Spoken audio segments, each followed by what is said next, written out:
Now it's working. There you go. Yep. Okay. Yep. Whenever you're ready. Ready to go. Okay. Hello and welcome to Android App Addicts, episode number 581, brought to you on the 10th of February, 2022. This show today is brought to you by John Hollinger, our Patreon sponsor, who's been with us since October 17. Thank you, John. Also with me today is the DoorToDoorGeek, Stephen McLaughlin. How are you? How's it going, Door? Going pretty good. How about yourself, sir? Not too bad. It's been a bit hot here lately. We're expecting a torrential downpour later on. But apart from that, things are going pretty well. Kids are back at school, so I've got plenty of time to myself. I even tried making apple pie today. How did that turn out? Well, I've got a lot of applesauce. I haven't quite got the yet. Yeah, the wife, I remember, bought a device, a core peeler, all-in-one device that she swears by. She made apple pies a lot when we first got married. You know, diabetes and everything. Haven't had pie in a while. No, neither have I. I prefer to make them. I don't like to buy them. I like to make them. We have a couple of apple trees out the front. So when we had a big storm come through, all the apples fell on the ground. Rather than let them go to waste, I was going to make an apple pie. Why not? Sounds good. Also, supposed to be with us today is Josh, but he unfortunately again can't make it. So sorry, Josh, you can't be here, but hopefully you can join us next time. I'm sure he's very well. He's just very busy. Yeah, that, and he's, I think, almost over COVID, not quite over COVID yet, and I believe his son is also home from daycare, so it's like a double whammy. And he's doing a very popular podcast of his own, Podcasting for Value. Check it out. Yeah, I definitely think it's turning out pretty good. I do think he actually has a domain now, so I'm going to try to fix his link in the note to point to that. Cool. Yeah, it's well worth a listen. Yeah. Anyway, how you been? Have we got any new Android hardware, Door? No, I basically have no money. Waiting for this basically phone to die, and then the question is, what am I going to look at next? I'm not going to lie. Okay. I had the last Samsung device I believe I had in my hands that I could call my own was a Samsung Note 4. Was a while ago. That was the first Samsung. Yeah, that was the first Samsung device where I was able to show governing, where I had two phones side by side. I launched the game at the same time. You could clearly see the game on the Note 4 ran slower, purposely to make the battery last longer, kind of thing. But I will say with this new Samsung Galaxy 22, I believe it's called S22, that is looking like a damn sexy device. I don't want to look at the price directly because I'm pretty sure it will blind me. But but now that's the phone that's going to come in with a pre-built stylus. I always had mixed feelings about the styluses when smartphones. I do think it's finally to a point to where it really is a professionally usable grade stylus.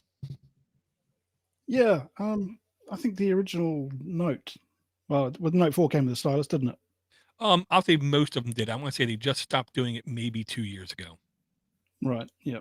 They had the batteries on board, and when you put the stylus inside the phone, excuse me, the stylus would charge up. Yeah, exactly. Yeah, I don't know. I've always found Samsung products to be. I've never actually used them, so I suppose I should give them a chance. But I've always found them very overpriced. Yeah. And I've always been sort of more keen on cheaper alternatives that do the same thing. It's kind of my MO. Yeah, I mean, I can't say I disagree with you. The example I'll use to the more normal people is a lot of people feel like when you pay for a Toyota, you pay a premium price, but you get a more premium car that will last longer, need less maintenance, blah, blah, blah, blah, blah. And I don't necessarily agree with that either, to where my uncle-in-law, who is my mechanic, a super nice guy, insists every time we get a new car, why didn't we get a Toyota? You should have got a Toyota. And I'm like, no, I just don't. I don't like the Samsung interfaces. I'll say it like that. The Samsung UI. I think their Samsung browser is just a huge, gigantic target for exploitation. I like not having that kind of target on my back, is what I'll say. So, which is why My last couple phones have been stuff like OnePlus phones or Huawei P20 Lite phones, not popular type platforms. Yeah, yeah. They had a nasty habit of installing a whole bunch of custom Samsung, pre-installing a whole bunch of custom Samsung apps that pretty much duplicated a lot of the other ones that were already pre-installed on there. So it really seemed a bit of a nonsensical approach. Plus, the premium you're paying, I think spec for spec, they've come out with the lower value ones or the mid ranges. Or the cheaper versions, the budget versions, and I think specs for spec, you can get a lot better value out of OnePlus and other brands like that. Oh yeah, I'll say you can get a better value out of anybody at any point in time, and they still shove those apps down your throat. Every reviewer I saw who talked about the new Samsung Galaxy S22 said, the bad thing is they haven't changed their insistence of shoving every type of app down your throat that you do not need. When there's perfectly good alternatives that exist, like the baked-in Google messaging app is just fine. You don't need the Samsung messaging app, stuff like Yeah. that. And let's not forget Bixby. Yeah, I hope that's dead by now. It definitely should be. So it's like, it's one of those things. I'm a firm believer. Here's the truth. Here's one of the truths of truth. I like to believe I'm a skeptic about things and not a cynic about things. And I'm sure you know the difference between a skeptic and a cynic, right, Ivor? Yep. Yeah. A skeptic can change their mind in lieu of new evidence, new facts, new stories, whatever. Cynics will never change their mind. I like to believe that there might be a day where I go out of my way to buy a Samsung device and I look at this thing and I think it's a great device.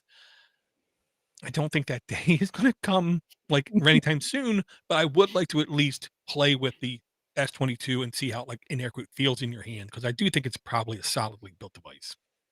Yeah, I'm sure they're perfectly good phones, but if you want value for money for everything you're spending on a Samsung, probably a good 20 to 30% of what you're paying for Samsung is its marketing and corporate overhead costs. Yeah. And it thinks it's the Apple of the Android world. And in a lot of ways it is, which is a lot of reasons why I don't like it. Yeah, exactly. Well, the two pieces of hardware news I just wanted to talk about. One is a link in the notes to a website I'm sure nobody watching this live has ever visited. It looks like a Pakistani site, but whatever. Okay. Phones always go into niche markets first to do like beta testing to see how popular they are, see how much people like them. This is a Nokia smart flip phone is the way it's described. And this is running the KaiOS operating system, the true Linux baked in operating system. So for people out there who don't trust iOS, who don't want to trust Google either, I do think this alternative will continue to gain momentum as it becomes more polished, as it becomes more usable, as more apps come onto the platform. So it wouldn't shock me if this time of year, maybe 2024, that these kind of devices would be out there for people who want an air quote simpler smartphones and they don't want to spend $2,000 for a phone. Yeah. Is there anything in here about the price? $99. Yeah. Oh, no. Yeah, I'll say the normal one price of these KaiOS phones is between $79 and $159. Depends on the antennas, depends on the size of the screen. This is definitely around the middle size of the screen. I will say it looks like a well-built device. It might be plasticky, but it definitely looks like it's a usable device. Yeah, and it's got the flip phone form factor, which a lot of people miss. Well, and truth be told, the best feature of a flip phone is you never have to worry about that screen getting scratched at all. You don't need a screen protector. You don't need nothing because every time you open that screen up, you're assured it's going to look as good as it basically did day one. Yeah, so saying the company's last flip phone was the Nokia 2720 4G, and that had Qualcomm 205, 512 megabytes of RAM with 4 gigabytes of internal storage. So pretty low specs, but then KaiOS is probably not very demanding. I imagine the battery life is pretty good as a result. Yeah, I'd be interested to try this out. Yeah, and for that price, here's the real truth be told. like one of the reasons the Raspberry Pi, and I know I'm going on tangents already, but it's okay. Don't worry. Yeah, I'll keep it simple. Like when Tangent the away. yeah, like when the Raspberry Pi came out, I think a huge part of the success was it was so easily affordable for people to just buy it and air quotes play with it. Don't be shocked if when these devices hit our shores, it will be a very reasonable price to where you can buy one, play with it for like a couple weeks, and even if you don't love it, it isn't like you're out a ton of money kind of thing. Uh, Mhm. and this is the kind of device you could always like keep around, air quotes, as like a emergency phone for if you break your phone, you could, just activate this one in its place. I can definitely see a use case. And then here's another truthful thing. If I was a business and I had to buy all my employees' phones, that's the kind of phone I buy all my employees Mm, because I yep. don't want them playing Candy Crush all day. No. I don't think about this is I'm not sure I could go back to using a keyboard as a dial pad keyboard. That would take some getting used to. Yeah, the T9 keyboard was not something I enjoyed using. Mm. I hopefully you could at least connect maybe a Bluetooth keyboard or use voice commands. I don't know. Um, but yeah, typing out messages 333-234-444. No, man. No, I don't want to go back to that. I'm not nostalgic at all about that. Is what I'll say. No, no. Um, and the other bit of hardware news, I don't know if you heard basically everyone vamping over the Pixel 6 Pro stuff that happened. No, yep. We have what I consider to be a reputable guy. He might, I might not be a fan of his, but a very reputable guy coming out stating how the Pixel 6 is basically a disaster. The software is horrible, this and that, this and that. And I do believe that as far as he's concerned, he's exactly right. And it was bad. Um, but as far as consumers are concerned, this is like turning out to be one of the best selling Pixel devices ever, which they're not releasing hard numbers, but people are scooping up left and right. And I have to believe, to be honest, most of the people who go out of their way to buy it see that magic eraser in pictures and think, oh, that's Mm, cool. mm. But that kind of functionality has been available in apps for years. You could do that already. The You magic just need the eraser? right app. Well, it was um, what's that one that photo app that Google had? Snap something. Snapseed? Oh, I never saw a eraser in Snapseed. Snapseed. Oh, I'm pretty sure there was an option there. Oh, It okay. was quite a complex app. There was an option there to take stuff out you didn't want there. Gotcha. Yeah, and it might have had a bit of a learning curve. You might have had to figure it out for yourself. But obviously, Google's made that a lot easier with their interface, and that's what people want. But I mean, yeah, it's a social media world now, isn't it? People just want photographs to make themselves look good. Well, and unfortunately, if Joe Rogan suggests it, that probably help it too. Yeah, yeah. Well, 10 million people an episode. That's not a bad audience.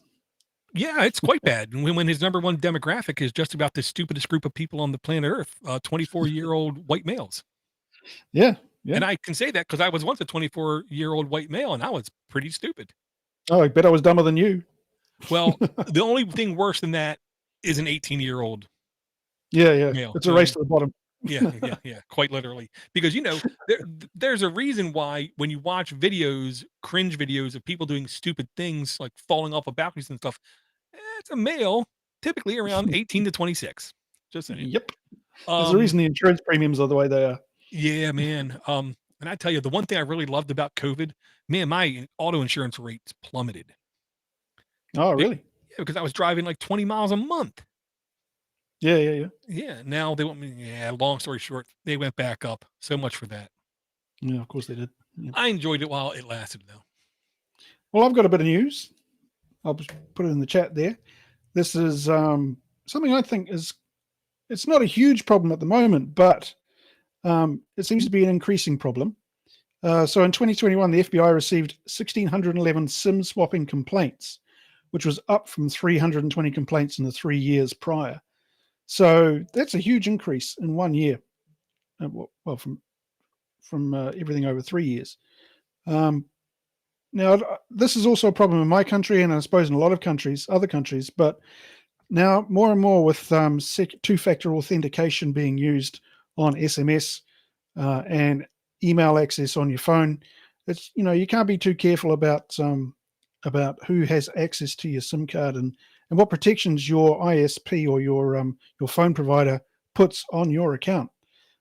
So yeah, I thought I'd just put this up in here to let people know that it's something to be aware of, not afraid of, but I think to be aware of that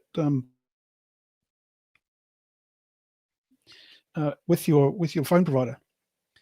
Yeah, the way I put it is, and I tried to tell everybody at work when they forced us to do 2FA, and I said it kind of in basic terms as I possibly could.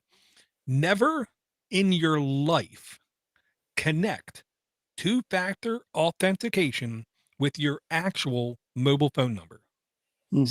Because to SimJack is simple. It is incredibly simple to SimJack. All they got to do is call up the phone company, pretend to be you, and just get them to change it. And then voila, your now two-factor authentication is going to that other SIM card. And you literally have no idea sometime for hours that your phone is no longer receiving data, SIM data kind of thing. If you want to be, oh, sorry, you go. I was going to say, to be as secure as possible, you need to go to something like Google Voice or another phone, internet phone number provider. And if that phone number provider offers dual factor authentication, this is just another level and layer of complexity that makes it more difficult for people to hack you. So then what you do is you use two-factor authentication for your Google app, your Google phone number. I use it with another Google Voice phone number, and then I have my phone dual-factor authentication going to my Google Voice phone number. So you would literally have to jack two different Google accounts in order to get access to my two-factor authentication on my phone. Yeah, but I was just going to say, quite often the security requirements the phone services ask for are quite superficial as well. Like all you need to know about someone is their date of birth and their address. And so many times that I've been asked, I've been trying to do something on the phone, and all they've asked me is my phone number, my date of birth, and my address. Right, and that's supposed to identify me. And if you haven't watched any of the DEF CON Black Hat conference videos kind of things, there is literally a contest where they have people on stage in a soundproof booth, but you can hear them. And their goal is to call up companies and compromise these accounts that are in existence as quick as possible, as easy as possible. And the manipulation they do is like literally like babies crying in the background, dogs barking, person flustered, begging for help. I just need this. I don't my husband died 3 days ago, and and they will pull everything out of the book to where they can literally compromise people's things, do a SIM jacking in less than 3 minutes. It's like ridiculous. And you know who's on the other end of the phone when they're calling? There's an 18 to 24-year-old white male or white female. Oh no, the females are good at it. The females I watched for the last couple of years, they just destroy at the phone company. At the phone company, you've got these guys who are earning very, very little, don't care about the job. They're just trying to get through the call. Yeah. And that's a damn good point. They're not incentivized to be safe and secure. They're incentivized to just get off this phone and move to the next. Get off this phone and move to the next. Yep. One thing I will say for Microsoft, its Authenticator app is quite good in that respect. It provides non-SMS two-factor authentication. You can always use the Google two-factor authenticator app. If anybody else has any ideas about any good authenticator apps that they use, let us know. Yeah, and I will say you're right. There are people that offer I can't remember the right word for it. I want to say it's something like asynchronous dual-factor authentication, where it's not connected to anything except your email account or something like that, not your phone number. So yeah, and to me, it's always a good thing. Look, sooner or later, passwords aren't going to exist. We're going to move into a passwordless system, but before that happens, we need to turn into a service where we have dual-factor authentication, where nobody uses your phone number for it, because that's just completely insecure. Yep. It's only 1,611 complaints. Now, whether that's the tip of an iceberg, who knows?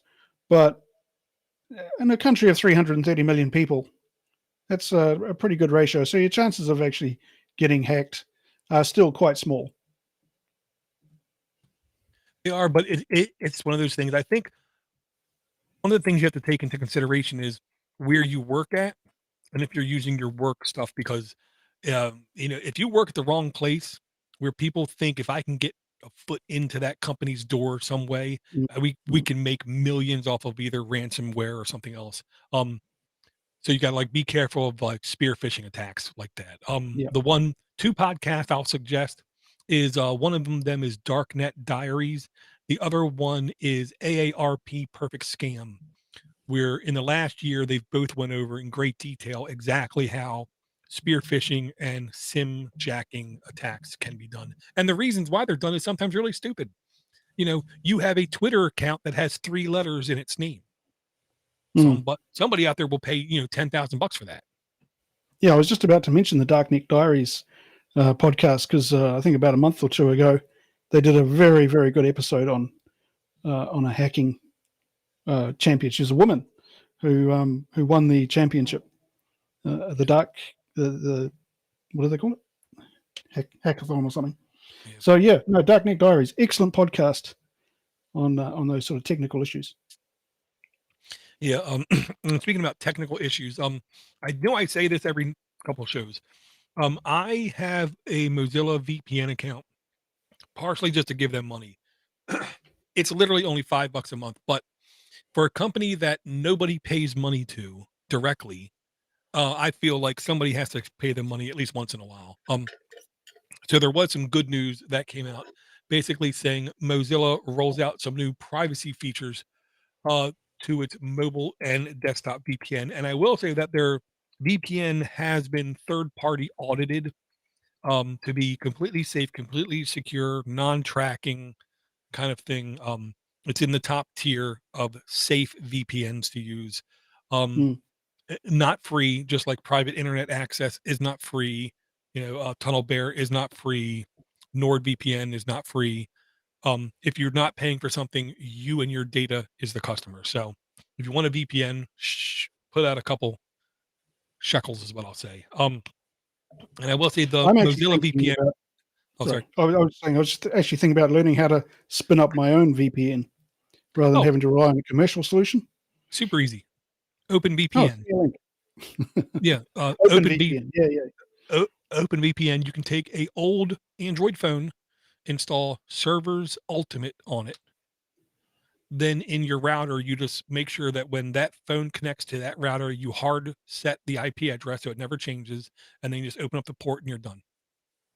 It's literally like, and it's quite literally that step. It's literally a 3-step process. Might take you 15 minutes. It will take you longer to configure your phone to connect to it when you're out and about than to set up the server itself. I'll have to check that out. I think it's probably worth doing, especially when there's some larger company out there. I forget its name. It starts with a K or something. It's buying up VPNs and they're just harvesting user data. So Gotcha. And I'll throw yeah. out there, I will bring Servers Ultimate next week as an app, just as a reminder kind of thing. And I will say the other plus to doing it that way is if you have a printer or another computer or a camera or a 3D printer that you want only accessible inside your network, you can then safely and securely still access it when you're not there. Because when you set up Open VPN, the best way to do it is with like a long random string or with a cert.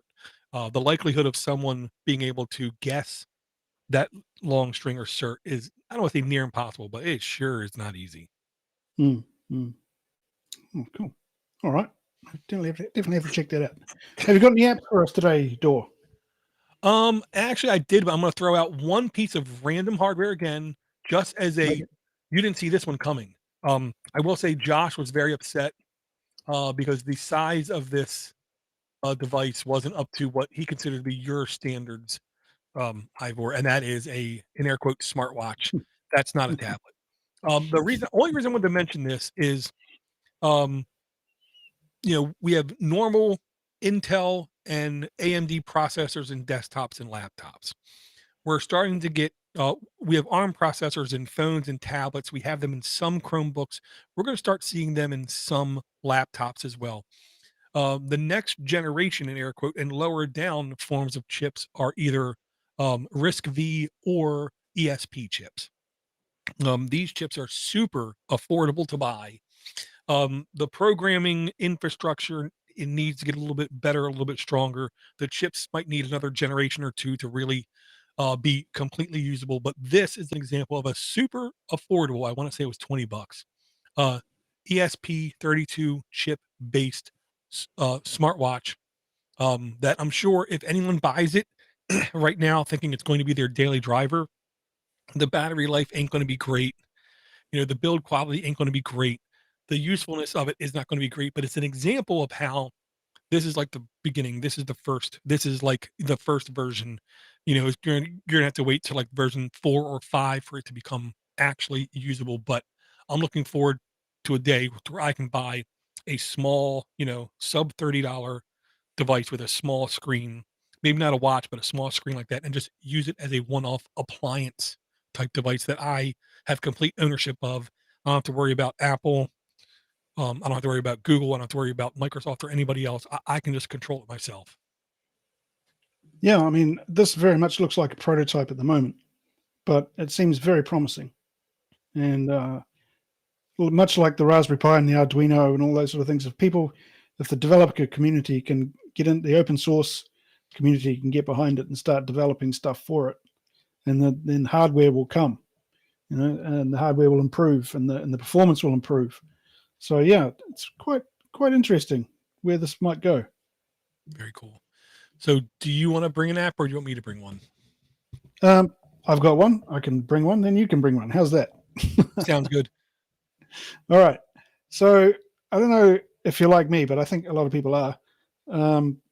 They have a huge stack of coins sitting somewhere in a cupboard or in a drawer somewhere that are just rusting away, and you have no idea what they are. Some of them are from overseas. You bought them back from an overseas holiday, or some of them belong to members of your family from years ago. If you have a lot of time on your hands, like someone, you might want to sit down and actually figure out where all these coins come from and if any of them are actually worth any money. I did exactly this today. So this app is called Coinoscope, Identify Coin by Image by Micron. What it will do is use your phone's camera to identify a coin that you have in your collection. So last updated January 21st, so it's pretty recent, 500,000 plus installs, 5 megabytes is the size. Current version 3.0.5, requires Android 6.0 and up, rated 3 plus. It does have a pro version. So this is a free version. What happens is for the pro version, one of the functions of the app is to tell you how much your coin is worth. So you take a snap photo, it identifies the coin, and then you can go into a marketplace and it shows you exactly what people are buying or selling your coin for. And so if you want to do more than 25 estimated valuations on a coin, then you need to pay $1.89 a month or $13 a year for the pro subscription. Now, there is a free alternative which is called Maktun, M-A-K-T-U-N, coin search by photo. It does essentially the same things, but it doesn't charge for the valuations. Now, it's not as, I don't think it's as good. I've tried both apps. I don't think it's as good as the Coinoscope, but you could combine, you could use both. And I've found that the Coinoscope one, the non-pro version, has a lot of functionality that is free, and you probably won't even need the pro version if you're not really very interested in how much your coins are worth, more what they are. So it'll tell you exactly what they are and what country they're from and that sort of thing. Very cool. This is the kind of app I can see a lot of people finding use cases for. But I think also a lot of people wouldn't need the pro version because, I mean, how many coins I can tell right now? I have one coin right over here that I think is weird. Give me a second. Yeah. I'm pretty sure I got it as change to something. I don't know. You know what I mean? Like someone, like in air quote, accidentally slipped it to me. Let's see if I can make it nice and actually dialed in where we can actually see this thing. Let me see. Big money. No whammies. Well, one of the things the app will let you do is upload an image. So if you're looking to buy a coin or someone sends you a photo of a coin, you can upload that image to the Coinoscope app, and it will then run its AI on the coin image. There you go. So Can you see that, Ivor? Yep. Yeah. It's weird is what I'm going to say. Yeah, So it's yeah, a very weird one. yeah, so it's a perfect use case for your app. Just happens to be literally sitting right here. Yeah. I'll try to make sure that both of these apps are in the notes, just because some people don't want, under any circumstance, paid version of the app. But I can tell you, if I needed to use the app that frequently, I'd happily pay the money. Yeah, and as I said, the only thing they charge for is the estimated values of the coins. If you just want to identify what coin it is, then it's free. So good. I went through my wife. My wife has a rather extensive coin collection. I went through a few of her coins today, and I found one that was worth about $70. It was a Chinese coin. So did it go missing? It might. I'm just saying, you could put it towards your next phone. I could do that, couldn't I? Yeah. Could put it towards my next Chinese phone. Yeah. The app I'm going to bring is actually a throwback.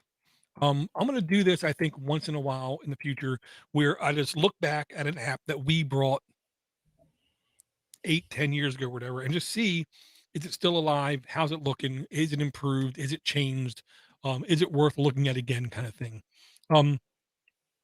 I'll say the caveat I'll give about this app is you have to be in with the idea of gamification.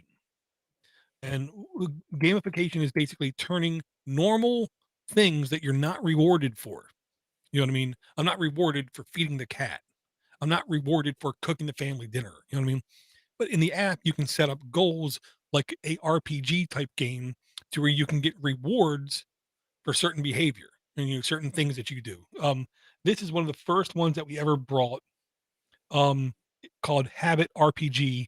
Now it's called Life Up Gamification To Do and Task List Habit RPG, from Aya G. Kell. That's what I'm sticking with. Productivity app, does have in-app purchases, is $2.99 to buy.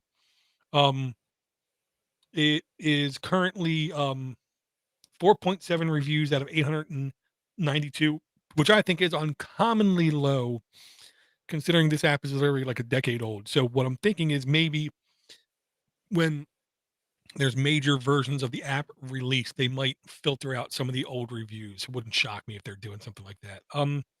It is eligible for the family library, updated January 26, 2022, 12 megs in size, 10,000 plus installs, current version 1.86.0, only requires 5.0 Android and up. Permissions, it is going to need some permissions. Wi-Fi, camera, calendar, to prevent device from sleeping, yada, yada, yada. I do believe this also can connect with a free web service, to where you can manage it either on your phone or on your desktop or laptop.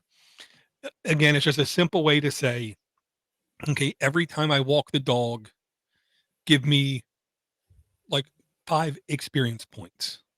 Every time I go shopping and I don't buy 15 pounds of chocolate, give me, 10 experience points, kind of thing. It's just one of those ways, if you want to have a little bit extra incentive, even if it's just virtual gamification stuff, if you need that kind of incentive, then this might do it for you.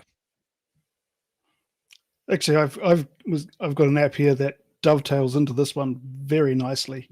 Because I don't know about you, but you may have seen a whole bunch of to-do list apps on the Play Store coming out lately. And this particular one is called To Don't. And so what you do with it is you basically list all your bad habits and all the things you want to avoid doing. And then you tick them off as avoided during the day if you haven't done them. And it shows you stats and that sort of stuff about all the bad habits and nasty things that you've managed to avoid. So it's a kind of a reverse psychology to-do list. Gotcha. It says mature 17 and up, and I'm not sure I want to know why. Yeah, I don't know why. It didn't have anything weird that when I was looking at it, but maybe it's a beta. I don't know. But the gamification, the life up thing here, it's $5 to buy it, and seems there's a lot of competition for this sort of app. And if you're charging $5, you better get some money's worth out of it. So you've used it before? Years ago. Yeah. And it worked just fine. You just had to remember to, like post your updates is what I'm going to say. And like, kind of like when I'm a pit or a pedestal kind of person. I either want to do something to the extreme or I don't want to do it at all. Nothing in the middle. And I said to my oldest how I'm tempted to now basically to like over schedule on my life to where I literally schedule even stuff like time to sit down and play video games because I have had no time in air quotes to play video games, and that's my excuse. I don't have time because I'm not scheduling it kind of thing. So I was thinking about doing some scheduling, over scheduling, but then that sounds a lot like work. So I'm not sure I'm going to do that. Fair enough too. Okay. And I guess I have another app that's kind of like what you bought, and which is kind of like what I brought, but different. And this comes from a suggestion. I want to say it was from Orion in the Discord chat. Oh man, now I can't remember if it was him or not. I think it was, is what I want to say. Let me do this right. Okay, there you go. Yeah, this is a like family chore related app where basically you can have the entire family log in, join in. The parents can set positive or negative things to do that will give positive or negative points or even money to chore, and it's called Our Home Chores, Rewards, Groceries, and Calendar from Our Home Lifestyle app, for everyone. 4,100 reviews, no in-app purchases, no in-app ads, free to download, free to install. 3.4 average reviews, updated October 25th, 2020. 6.7 megs in size, 500,000 plus installs. Current version 3.14.4, 5.0 Android and up. Again, content rating E for everyone. It is going to need access to a lot because it wants to link up all your family members. So it needs identity, contacts, photo, media, files, storage, camera, notification when it receives data from the internet. But essentially, you can set this up as a parent. You can set objectives and goals for your children and then show them right there prizes or points. And you can say, if you want to get X, Y, or Z, you have to get 50 points. Every time you do this, you're going to get 5 points. Every time you're going to do this, you get 6 points kind of thing. So I think it's a really, look, the kids already won't stop watching YouTube. So their face is in a screen already.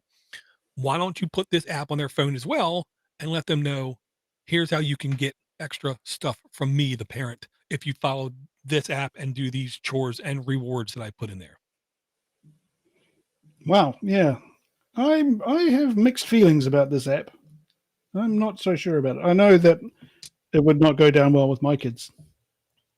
Well, nothing goes down well with my kids that involves housework. Yeah. I mean, I've been trying to get my kids to do housework around the place for a couple of years now, and it always fails. So I suppose, one thing that gets them off their phones and off YouTube and out behind the screen and actually helping out around the house is always a bonus. So I might have to give it a try. The only thing it reminds me of is, remember that there was an app called Life 360, which basically harvested a whole bunch of very personal information about its families that were using it. It was a great app, but it was just the main point of it was to get all the data. Right. One thing I'll say I like about this app is it's been around for a while. I want to say it's been around when I looked at the history. I want to say it's been around for at least 6 years. And part of me would like to believe if an app is doing nefarious things, if it was doing it all along, in air quotes, somebody would already know about it. It doesn't mean they can't change tomorrow. Doesn't mean they can't sell tomorrow and decide we're going to do a different monetization path kind of thing. But So far, at least, it's fine, and it comes from Australia. So what could be bad about it? Oh, well, yeah. It's got to be fine then. Yeah, I did wonder if you were going to play the video. I noticed there was a video with it. So yeah, yeah. I played it. it looked pretty good. Yeah. Okay, we do have an email. I thought I'd better read that before we move on to more apps. So this email comes from Pete B. And he says, how big a role should security updates play in buying an Android phone? I had a Motorola phone, but they were always 6 to 8 months slow with updates. Samsung and Google always seem to be up to date. How important is it to be up to the minute with security updates? Now, this is an old chestnut, isn't it, Dor? I mean, this topic goes back to the beginning of Android, I think. Yeah. And my view, I think security updates aren't really that important. It depends on what you're doing with your phone. If you're doing some dodgy stuff with your phone, then maybe security updates are the most important thing to you. And by dodgy stuff, I mean like if you're using third-party app stores, if you're torrenting, if you're using accessing Tor sites, that sort of thing, then yeah, I would be more interested in regular security updates. But so long as it does receive updates, then I think you're probably going to be okay. But I could be wrong. Yeah, I mean, I'll say anybody that says they know the right answer to this, they don't. Okay. This is like a personal belief. This is a personal choice kind of thing. The example I use is, 12 years ago, quite literally using desktop antivirus software was completely optional because if in air quotes, you knew what you were clicking, if you in air quotes behaved on your computer, if you didn't just blindly open email attachments kind of thing, the likelihood of you getting infected was incredibly low. The number one most important security feature is not operating system updates. It's intelligent usage of the device. What you click, when you click, how you click, what you trust, what you don't trust. That is by far the most important thing when it comes to anything accessing a computer is the user. Number one. Number two is I'll say if you have to ask, then it's important. Because if you ask the question, then my logic is it has to be important to you. Why else would you ask the question? So, if you deem it as being important, then you want to also be incredibly selective, like Ivor said, of what you install. And literally, again, I would turn off automatic updates so you know what apps are getting updated. So you can say to yourself, if this app isn't being updated periodically, maybe I need to get rid of it. And after that, it's just a question of, do you want to use apps where you use the like work account and then your regular account so you can further isolate things? But if you insist on worrying about, because the only thing those OS update patch are things like SMS exploits, where they can send you a specially crafted message. You don't do nothing and your phone gets jacked. That's the only kind of thing that those security updates have ever fixed that I can tell ever before. Just specially crafted stuff. So me personally, I don't care about the operating system updates. When I see them, hey, cool, got an operating system update. But I literally, even in email, and even when I'm on a website, I don't emphatically trust. I literally tap and hold down and say copy. And then I go into a browser and hit paste, and then I manually look at the URL before I do stuff. I think your behavior is more important than operating system updates. And I think a lot of companies like Google, like Samsung, put too much stock in, look, they use it as an advertising gimmick, I suppose. Oh, we have regular updates all the time, and you'll get regular updates guaranteed for 3 years. Hell, I was using a phone for 9 months last year that was still using Android 7. Didn't get a security update. Security update was back to 2010, 2011, and I had absolutely no problems with it at all. So it depends on your level of personal paranoia and the use. Yeah, and I'm gonna like paraphrase Steve Gibson as well. While I don't believe anybody is right about everything, I think once in a while he spouts little words of wisdom that harken with a lot of truth, like the tyranny of the default. Um, Whatever the default is, 90% of people are just going to go with it. Whether it's do you want to invest in your 401k plan? If it's by default, it does it. 90% of the employees will do that. If you have to opt into it, 90% of employees will not. Yep. Um, Whatever your default search engine is on your browser of choice, normal people will never change it. Okay. Um, and one of the things that Gibson says is old code has been more tested than new code. So he's like, it stands to reason that old code could be more secure than new code. Keyword there, could. Mm. So quite literally, if you get a 10-year-old Android device and you plug it up to the network, are you a target? Are people crafting things towards your device? No. If you have the So, Samsung Galaxy S22, oh yeah, they are. They're yeah, focusing their attacks specifically toward that Samsung messaging app. yeah, Like, you've got the most popular phone, the most popular Android phone, and so they're going to get, 1 in a million is going to respond. yeah, and it's the other thing I'll say is like, if you work at a company where you deal literally in state secrets or Mm. intellectual property secrets worth millions of dollars or something to that effect, then yeah, you better be worrying about the security of your mobile device. If you're just a guy doing an air quote normal job at an air quote normal place in a normal family environment, I wouldn't stress. I would never say, well, it's time for me to buy a new phone. I'm not getting updates anymore. That would Mm. never be my deciding factor on buying a new phone. That's exactly what they want you to do. Oh yeah. The other thing is Android is not iOS. And so if you're expecting a phone that does automatic updates every 2 weeks, or has this perfect ecosystem that does everything for you, that's not going to happen. You're getting an Android phone. It's cheaper for a reason, and it's more customizable, and it gives you more control over what it does and doesn't do. And so I value that a bit more than having security updates pushed on me every 5 minutes. Absolutely. Okay. It's another Ivor rant. Is it becoming a habit? Okay. Sounds good to me. All right. I've got another app here. You want me to ring, or you got one yourself? Sure. You can bring one. Okay. I was really impressed with this particular app, and I want to share my screen with you to show you how it works because it's really cool. Just a moment.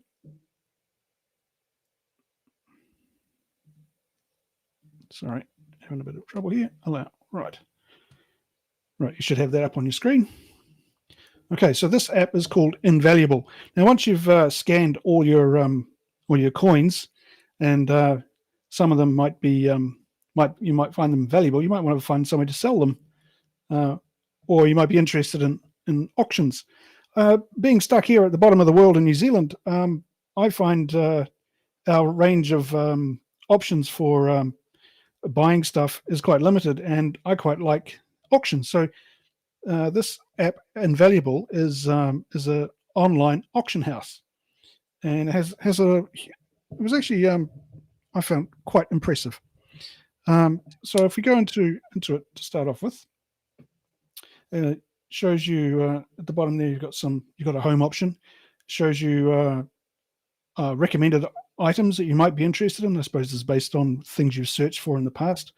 You've got search options, and it shows you all the different categories of things you can search for.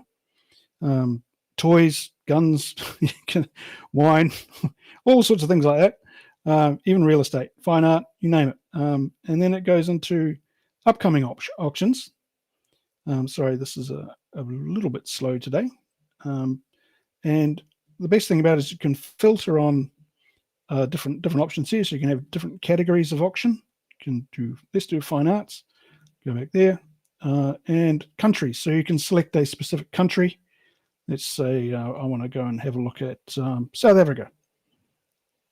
Let's see what South Africa has to offer. So apply those filters, and it shows me auctions based on my filter option. There's only one auction, South African and International Fine Art.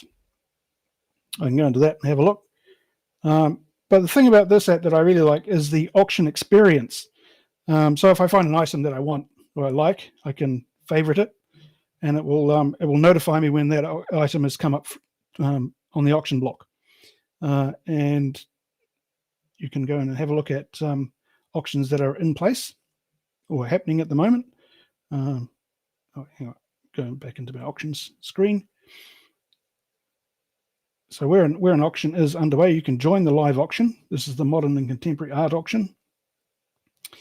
And oh, sorry, my internet's really slow today. I don't know why. Must be the weather. It's quite cloudy outside. So shows you the picture. Oh, that was just finishing. And here we go. We've got a lovely teddy bear piece of work. It shows it's open. It shows you the bids as they occur. It gives you a fair warning notification when the auction is about to close. You can have a look at the catalog that's happening. So it shows you the next lot that's coming up, and you can favorite that and send you a notification when it comes up for sale. So if we go into the return to the live item, yeah, it shows you here waiting for the auction. So now the auction's opened. It's got 74 people looking at it, and you can follow the item as it's sold. And honestly, you could spend hours on this app just looking for stuff that you're interested in. It's not just fine art and jewelry and that sort of stuff, or people's stamp collections. It's a whole bunch of stuff. I've found board games, Elvis Presley memorabilia, surplus items, all sorts of things. And as I said, you can get for a lot of different countries and that sort of thing. So I have spent a lot of time on this. I have not bought anything. I probably won't ever buy anything. But I just thought if anyone's into this sort of thing, then this is the kind of the COVID version of antiquing, really going to an antique auction or a secondhand auction in a weekend or something. You can now do it on your phone. Very cool. Yeah, I definitely like the idea of auctions just because it gives everyone a chance, in air quotes. Yeah. Yeah, and it's exciting as well. You could pick up a real bargain. You could find something that nobody has in their shop, or you can't find in your own country. You could find it in a different country. It's it becomes quite addictive. Gotcha. Just a few details about the apps. So Invaluable is made by Invaluable. It's last updated February 8th. Its size is 73 meg, 50,000 plus in stores, requires Android 6.0 and up. Current version 2.5.4. And I think the permissions are pretty conservative. They only need your location and that sort of thing. Oh man, God, I'm really slowing down here. Sorry. Anyway, check it out if you're interested into that sort of thing. Very cool. The app I'm going to bring next, I'll say this. Anyone that knows me would not expect me to bring this, but it's the kind of thing. I do believe that this was very popular for some time, and that is the TV show The Office. Whether you like the UK version, the original version, or you like the American version with the 40-year-old virgin guy, can't remember his name. It was popular. I can't deny that. This is a game called The Office.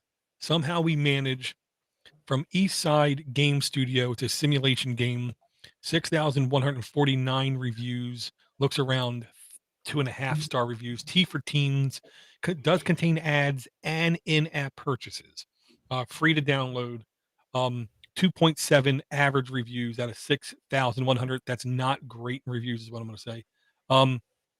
We scroll down, updated February 10th, 2022. So it's constantly updated because today's the 10th. 147 megs in size, 100,000 plus installs, current version 1.3.2, 5.1, and Android and up. Does have suggestive themes, is what I'm going to say.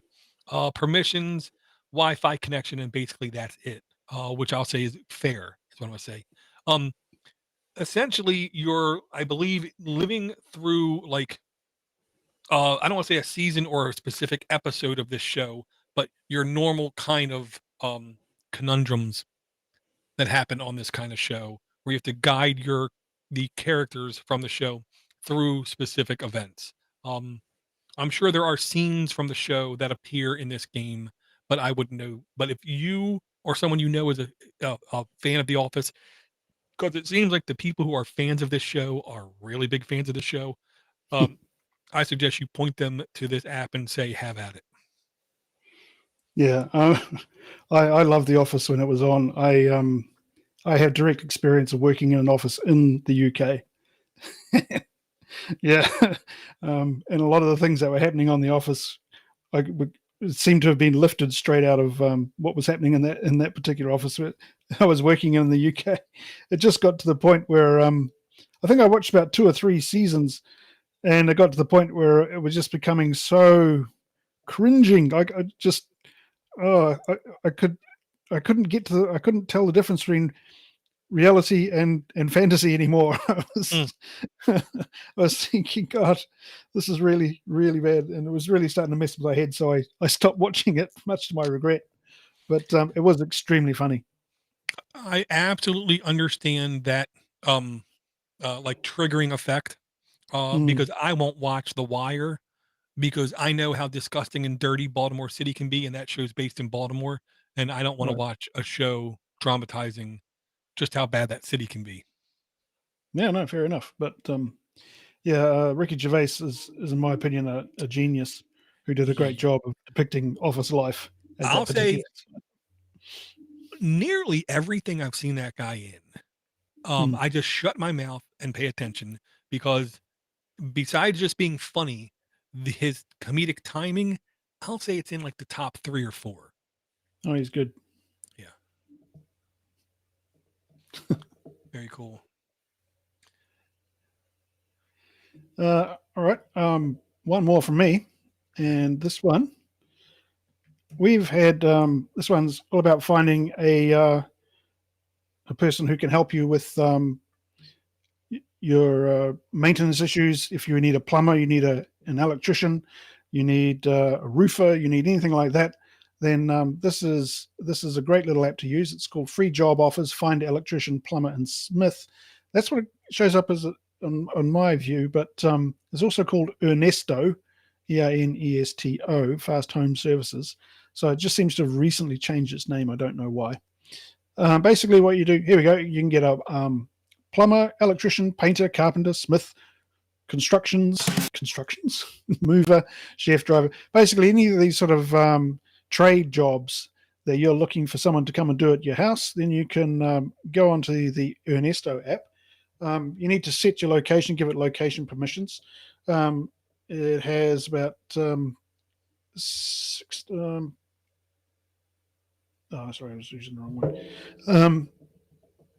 It's also useful for if you're a tradesman yourself and you do, or a handyman yourself, you can actually register on this as a tradesman, and other people will find you as well. I have had some plumbing problems the last couple of weeks, finding it very hard to get a plumber out to the house. Put this on and nothing happened. That's probably a consequence of where I live, but imagine if you live in Baltimore or the US or anywhere else other than the bottom of the world, you'd probably get a much better response than I did. So the app details, I was last updated February 12th, 2019. It doesn't look like it was updated a couple of years ago. It seems to be quite a good UI. 18 meg, 10,000 plus installs, requires Android 4.4W and up. I don't know what 4.4W is. Current version 2.2.2, rated for 3 plus. Yeah, just if you don't want to go through the rigmarole of trying to find a decent plumber or a plumber or an electrician or a builder, a handyman, then try this out. Cool. W is the new iteration where they're trying to push developers to focus on wide screen formats, whether it's a Chromebook or a Ah, tablet. oh, okay. Well, you learn Um, something every day. and I watched the video, and because of my global incompetence knowledge level, I can't tell if it's originally a Spanish app or a Uh, Italian app. But I'm gonna this one might be guess Spanish or Italian. Yeah. Spanish is what I'll say. So anywhere in the world, feel free to download and give it a shot. But I do think it's focused towards the Spanish environments. Oh, okay, right. Well, sorry about that. I thought it seemed to be all in English for me, Well, and didn't yeah, have a problem with my location. yeah, It knows I'm in New Zealand, so it didn't seem to think that was a problem. right. And everything I look at says English, says English, says English. I play the video, and it's not English. And I was thinking maybe I don't know. So I went and I just searched for it like a fresh start and clicked it, and I still get a Spanish video. So Hmm. maybe they just Okay. need to make their videos more worldly, is the way I'll put it. Okay. What I'm gonna bring, and I'm not gonna lie, um, I'm bringing this for a lot of reasons, and that's the way I'm. This is a nice way I'm gonna put it. I'm bringing this for lots of reasons. Number one, this app was suggested to me from Ellis Owens. If you guys don't remember Ellis Owens, listeners, he was definitely on the show more than a couple of times. Super nice guy, super intelligent guy, super passionate guy, kind of thing.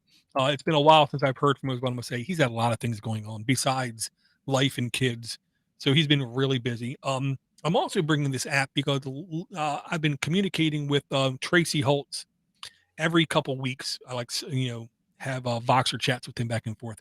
And last week we had Saber show up to the live YouTube chat. So I was bringing this app hoping that I could like summon Spork Saber to come out because this is a beer related app. Me, Tracy, Spork Saber, and Buyer Brown and Red, we hung out and we did pod brewers all about beer making and what it goes into making beer kind of thing. And then we would try different beer and then comment on it. This is a simulation game called Fizz, brewery management game by Bit Studios. Again, simulation game, 8,110 reviews, T for teen, because, in some countries, teens can drink beer, I guess. Looks like it's completely free, no in-app purchases, no let me see, maybe it ain't free. No in-app purchases, none of that. No in-app ads. 4.1 average reviews, again, 8,110 reviews. Eligible for the family library, updated August 25th, 2019. Size varies with device. 100,000 plus installs. Current version varies with device. Android varies with device. Content rating, T, alcohol reference, duh. It needs access to your USB storage, photos, media, and network connections. Essentially, this is like we had in the past. We had like Game Dev Studio, games like Roller Coaster Tycoon, where basically your goal is to basically build up, or like Airport Simulator, to where your goal is to make the most successful version of that.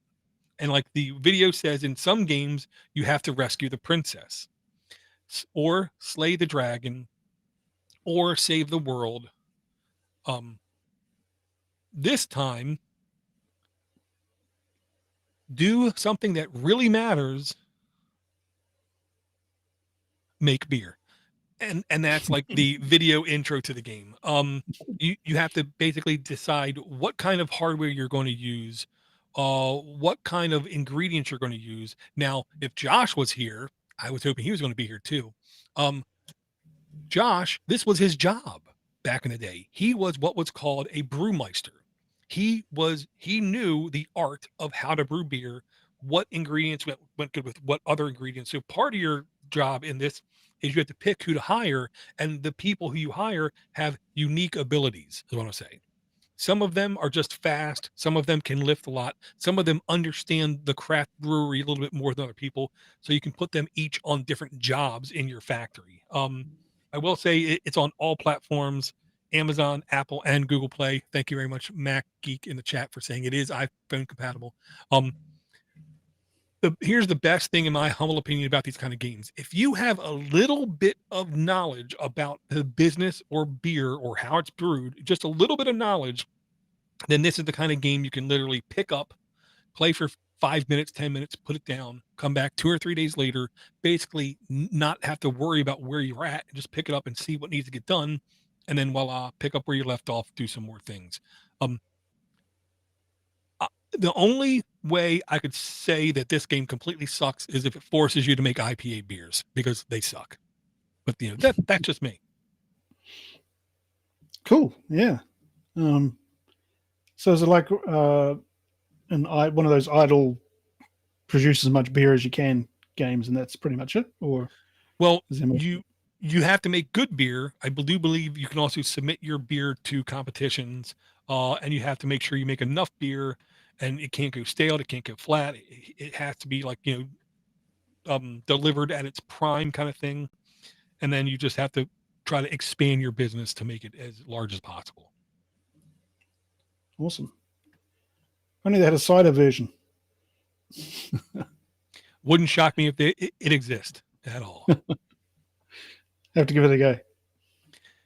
Yeah, you can submit your beer to Brewfest, is what it says, and see if you can win competition. Because obviously, if you win a competition, you can then put on the side of your bottle, this year's blah blah blah winner, which somebody will walk by and say, "Oh," and then buy it just because of that. Yeah, it's a shame it's only virtual beer though. Oh, yeah. But we got to start somewhere. Once the Oculus and the metaverse really takes off, we'll be able to like Star Trek.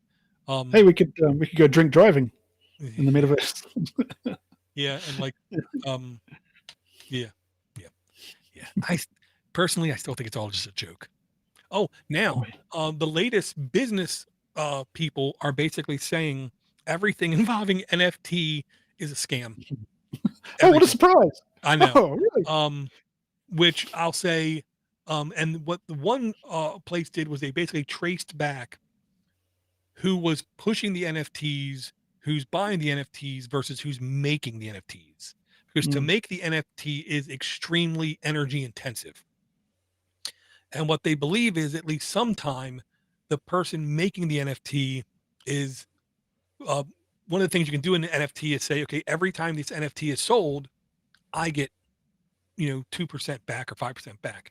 And not Jimmy Kimmel, but the bad singing late night talk show host had somebody on their show, and they both were talking about NFTs that they had, and come to find out they were literally trying to pump it up, doing a pump and dump type scheme, which is illegal in the state of the USA, where they were trying to pump up the value of their NFT just to sell it because they would get a percentage off the top.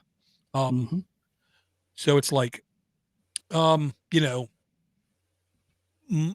monetary driven things like this, I'm always hesitant of, whether it's Bitcoin or this. I'm just hesitant of, and again, I'm not a gambling man, so I don't gamble on nothing ever, including something like an NFT.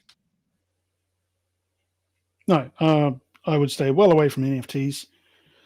I also stay well away from Bitcoin, or cryptocurrency, but that seems to be maturing now. So maybe all the scam artists are getting into NFTs instead. Well, when the government wants to regulate it, or somebody wants to outlaw it, that's when it's time to start to pay attention, because it probably has some actual value. Then, just saying. True. Okay. Do you have any more apps you want to bring, Ivor? I've got one more app. This one is called 10 Times. Find events, trade show, and conferences. So, there's not much happening with COVID at the moment. Everyone's staying at home. And I just got a bit curious one day thinking, I wonder what's going on online. If there are any online events that would normally be held, in public or in a public place, if people aren't going to those, they would have them online instead. And so this app, which is done by 10times.com, will show you events and trade shows and conferences and online events. It also has physical in real life events as well that are in the area near you. It seems very keen on giving you on you creating an account with them, and I think a lot of marketers use it. But apart from that, it seems to be quite a good app to get a view of if there's anything interesting happening in the area near you that doesn't require you to leave the house. So if it doesn't require me to leave the house, then I'm quite happy.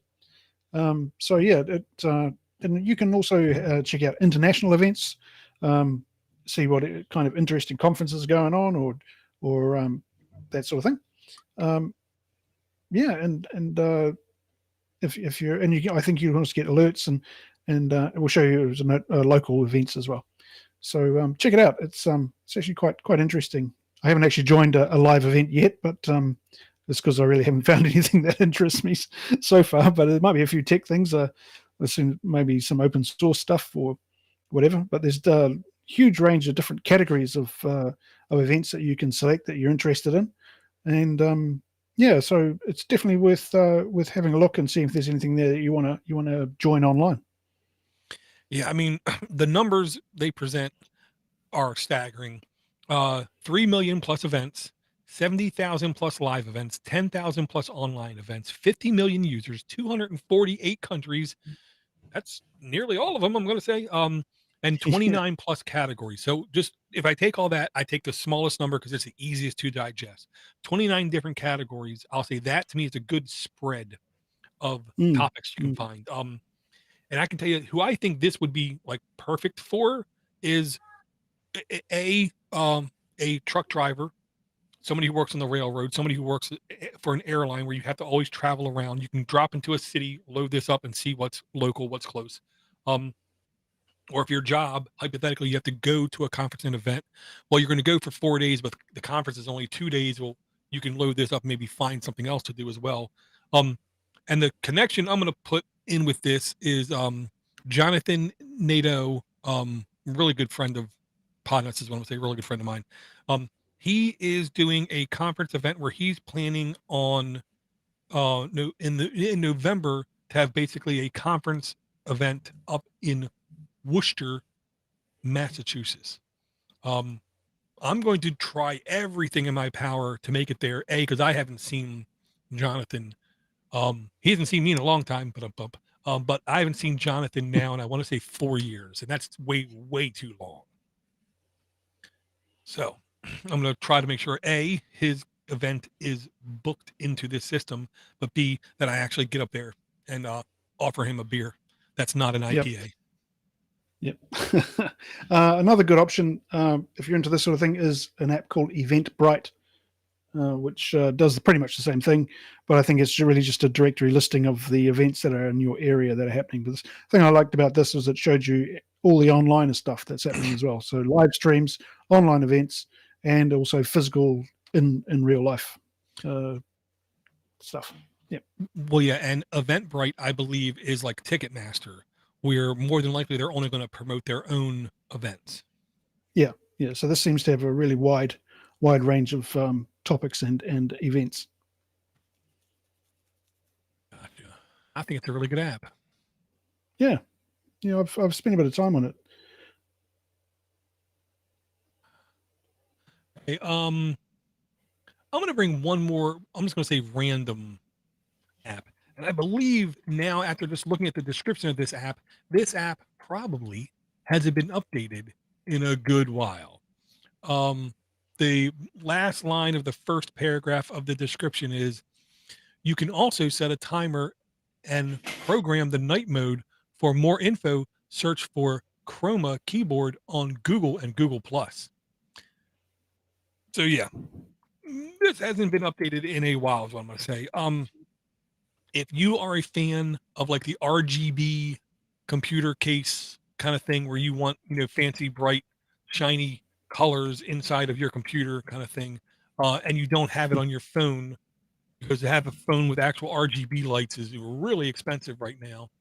This might, in air quote, fit your need to where you can have the RGB light experience, but on your keyboard itself. Again, Chroma Keyboard RGB and emoji keyboard themes by Loopsy, SRI, under personalization, 177,000 reviews, E for everyone's. Unfortunately, does contain ads and does offer in-app purchases. I don't know why this says I have it installed when I didn't think I was even logged in on this browser, but okay. They're watching your door. Yeah. 3.3 average reviews on the app, updated June 7th, 2020. So only 2 years ago. I thought it'd be more than that. Size 38 megs in size, 5 million plus installs. Current version Helium 5.1.1 requires 6.0 Android and up. Content rating E for everyone. And I just accidentally clicked that button. Didn't mean to. In-app purchases 99 cents to $39. I'm pretty sure it's just like in-app bling is the way I'm gonna put it. Permissions, it's going to need basically everything because it's a keyboard kind of thing. So contacts, Wi-Fi, storage, device ID, phone, photos, calendar, identity, and recover and receive data from the internet. Basically, you just take a look at the very first screenshot of the keyboard, and if you look at it and that's what you need, then you need this app.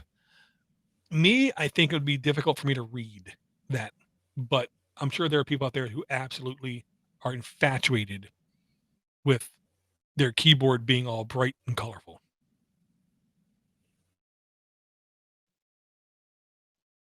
Especially the RGB. Yeah. Yeah, I mean, I get having a computer case and having it look good too, because honestly, 12 years ago, okay, when I had a little table over there and a TV sitting in this corner, and I did podcasting with Steve Turbino, and he kept complaining that he could see the TV in the background.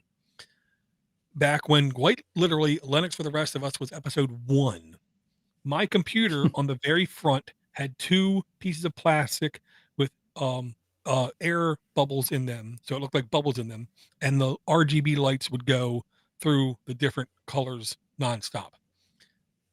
12 years ago, sure, I wanted it. Today, I'm not worried about that stuff. Yeah, RGB's overrated. Well, I mean, if you want to turn to somebody and say, huh, cool, huh? Then great, have at it. I'm okay not having that. One thing I wanted to mention was we've had a couple of new listeners join us on the Voxer chat. So we have a special AAA podcast Voxer channel set up, and it's great to see Greg Hicks and who's the other bloke? Can't remember off the top of my head. Sorry, I've lost his chat. But whoever you are, we're very glad you're with us on the Voxer chat. Greg's been quite busy on there too, and it's been great to be talking to you all while we're not on the show. Yeah, we have Captain Zero, Greg Hicks, and Unknown User. That's a great name. Yeah, I don't know who Unknown User is. It's probably me. Well, every now and then in Voxer, because it's buggy, it hasn't loaded the information yet, so it just says Unknown User. Yep. But if you want to get hold of us and you're keen on having a chat offline about various technology topics or even non-technology topics, send a few jokes or tell us about your day. Get on to Voxer. Send Dora a message to let them know you want to join. Yep, super easy. And if you want to just send me an email, aa@podnutz.com or DoorToDoorGeek@podnutz.com, we can hook you up. Awesome. Okay, well, I think that might be about all from me. I hear the children have just arrived back from school, so no doubt they'll be hungry. Gotcha. Yeah, and I'm pretty much apped out. I have a couple apps that I'm going to leave on the floor.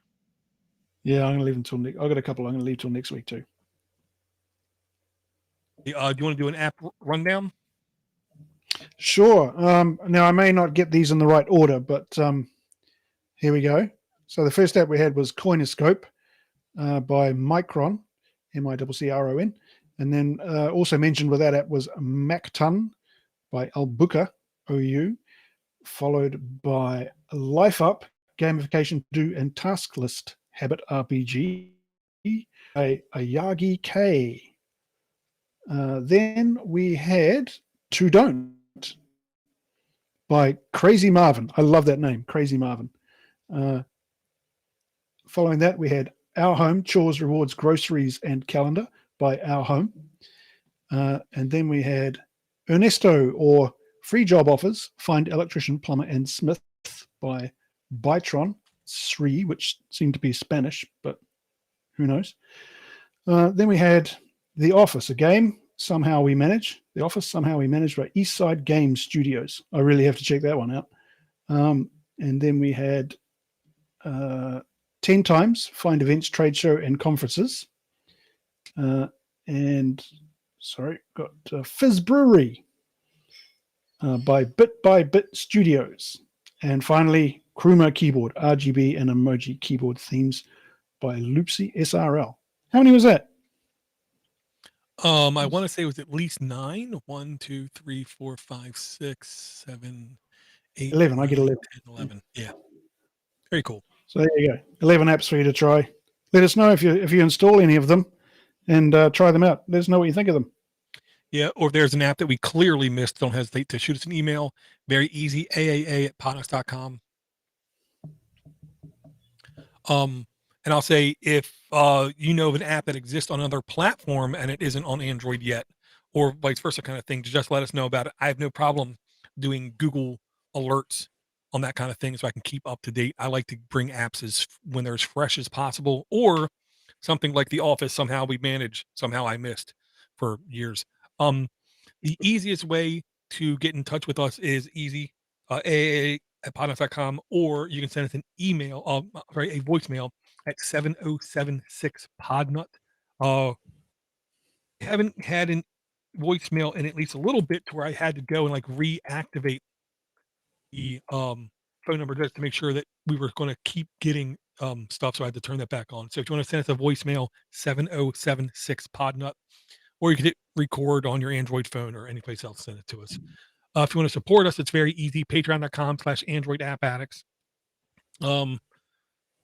Ivor, do you have any smart last words? No, I'm not a smart person, so I don't really have any smart last words. So check out Josh's podcast, Podcasting for Value. So you're a 24-year-old male?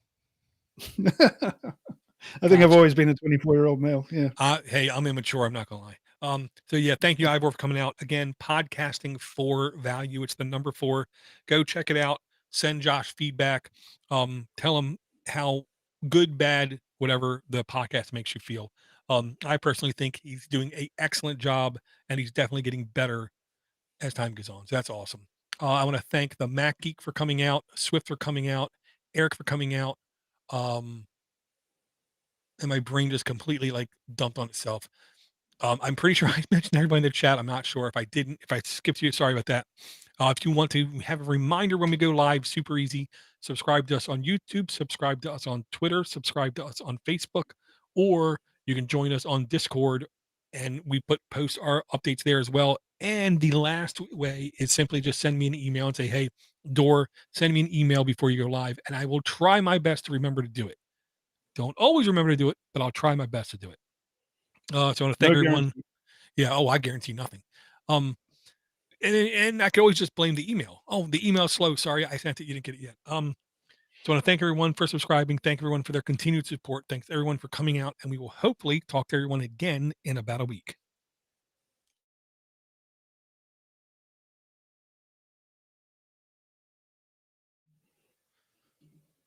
File.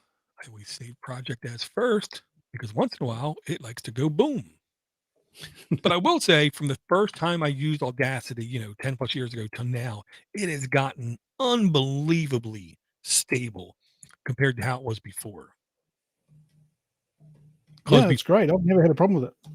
Well, before, every now and then you would just be doing something and it would just lock up, and you could try to wait 10 minutes to see if it would come unlocked. Most of the time it wouldn't, and you would literally just lose everything that you just did. Oh, lovely. It was the kind of app where quite literally you should every 5 minutes hit save. Just to be sure that you don't lose everything, kind of thing. That's how it used to be. Nowadays, it just seems to work. So I was just looking at the at last fortnight's show, and it went on for 3 hours, 3.5 hours. Yep. I'm sure I was only there for like an hour and a half. Yeah, because I was doing. What the hell editing. did you talk about? Well, doing editing? Yeah, I was doing editing the show, and oh god, Fizz and somebody else had some experience with doing audio editing, so they would once in a while ask me a question when I was doing the editing process, and I would do what I was doing, and I basically did it so I could say to Josh, hey, if you want to see my editing process here. Yeah, well, that's a great idea. You could probably find that very useful. Well, sometimes it's useful, sometimes it's pointless, I'm not gonna lie. Because sometimes I just end up doing the same thing like too many times over and over again. Yeah. Oh, and to anyone still watching, I must apologize for the audio quality of last time's podcast. I accidentally had my microphone set to my webcam. I normally check it, but last week I didn't, and we ended up with some really bad quality audio as a result. So I do apologize, and I will make sure that I'll do my best to make sure that doesn't happen again. Well, So sorry if I ruined your experience.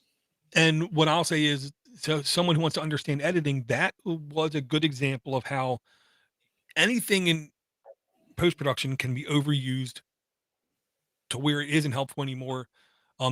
The gimmick is the range of static that I was hearing was directly overlapping with your lower bass tone kind of thing. So when I did the Right. noise cancellation and I removed that static, it then made you sound like you were coming out of a tin can. Yeah. So then I tried to do a like course correction with the EQ, and it seemed like I got to the point to where it's like nothing I'm doing is helping. That's why it took 2 hours. And I said, fine, I think this is the best I'm going to get it. And I like undid one of the noise cancellations, trying to make it better. And it was like I could not. A better editor, I think, could have did better job. I have no problem saying that out loud. I'm sure somebody out there could have did a better job. Oh, so it's your fault. Yep. I blame Josh. Okay,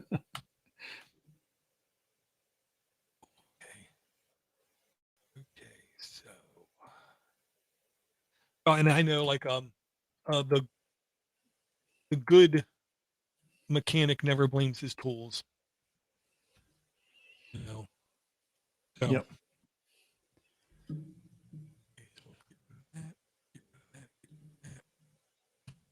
Oh, okay. Let's try that.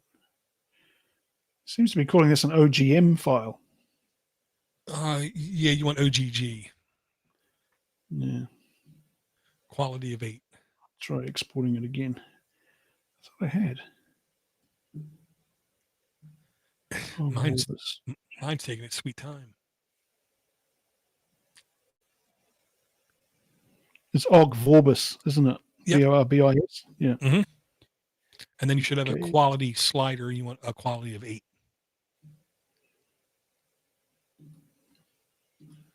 Okay, so F5. Why is that? Okay, so Quality. Template genres. Oh, I'm not getting the quality. Is that a Linux thing? No, it should be there in Audacity when you do the export. Sometimes it's a slider, sometimes it's not. Let me see what it looks like with mine right now. File recent. File export. OG. Yeah, and then on mine at the very bottom, I have a big format option. Okay. So, can you see my screen there? Oh, yep. So I export as OG. And I go into 581, OG Vorbis. Oh, there's the slider there. Okay. Yeah, see where it says format options? Yeah. There you go. Yeah, okay. Yep. Gotcha now. Yeah, that option is like the best of both worlds, where it's not even close to as big as a WAV file, because WAV files are ridiculous. It'd be like a gig. But if you listen to I'm sure an audiophile believes they can easily hear the difference. But normal folk, you put an OGG quality 8 against a WAV file, they'll have a difficult time telling the difference, even though like your OGG file is only going to be like 40 megs. Right, yeah. Yeah, sorry. God, I hate that noise. I know. Oh yeah, my I gotta get Linux on this machine.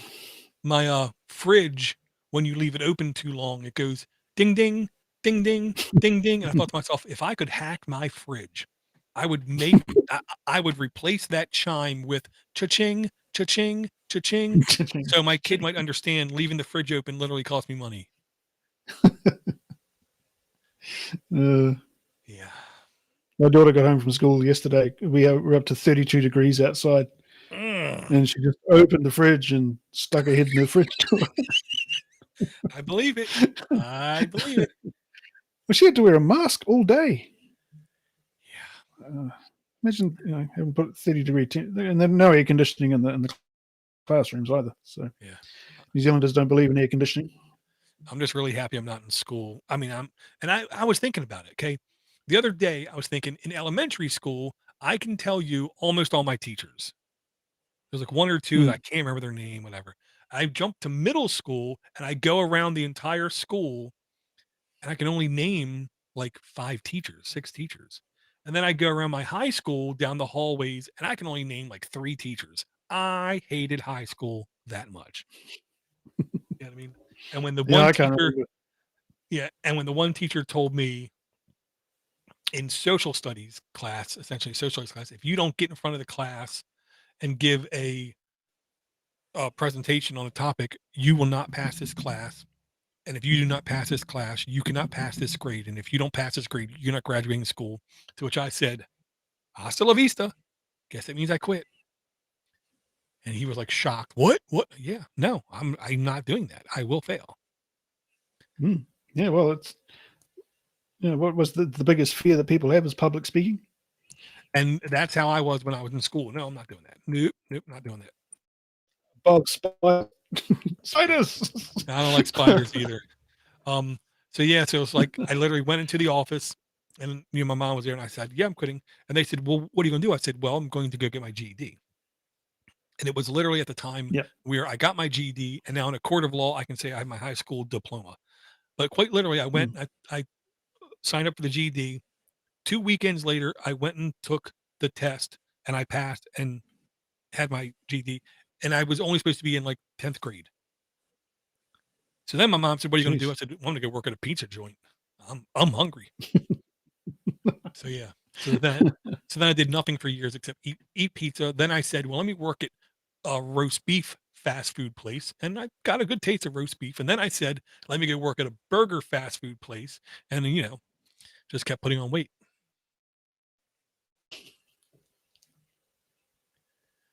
It's building insulation, I think. Is a good way to Gotcha. put it. Yeah. Show titles. I've got 2 ideas of show titles. Okay. First one was Let's Not Forget Bixby. Let's not forget Bixby. Second one was The Tyranny of the Default, which was an excellent saying. That who is it you were talking about? Steve Gibson. Steve Gibson came up with. Yeah. He's the kind of guy I love hearing in a podcast because he's unbelievably detail oriented, or what normal people call anal as hell. But he's the kind of person where I believe if I had to work with him or stand next to him for any amount of time, I'd knock him out. Yeah, You know what right. I mean? I couldn't put up with him. But have him explain security as he sees it. Oh, I think it's fascinating. Yeah, it would be. So that's all I could come up with today, I'm afraid. That's good.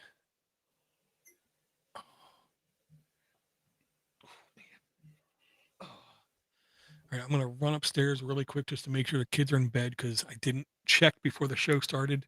And between you and me, I don't trust them. Okay, well I'll go and say hello to the family, Okay. and I'll leave you here. All right. Thanks Okay. everyone in the chat room. Did you already start to upload? Yes, it's all uploading now. I'll let you know Okay. if there's a problem. Okay, So, cool. yeah, it should be fine. Okay, mate. All right. Thank you, man. See ya. See ya.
Take it easy, the Mac Geek.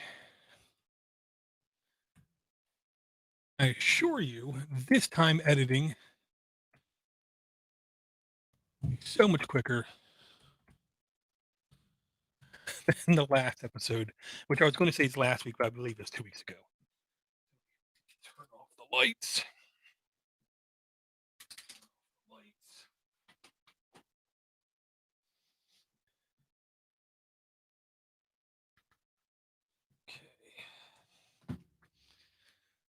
Okay, I still don't see Ivor's. I can still get things started. So, this my gimmick is right at the very last stage. I really should close down. I have to close down this web browser running this chat in favor of the other browser that has everything else loaded in it so I can do the actual posting of the show. So I should be good up until then. Okay, so let me come here. Last time. Not that. This. Yeah. Select screen, share, come over here. Now.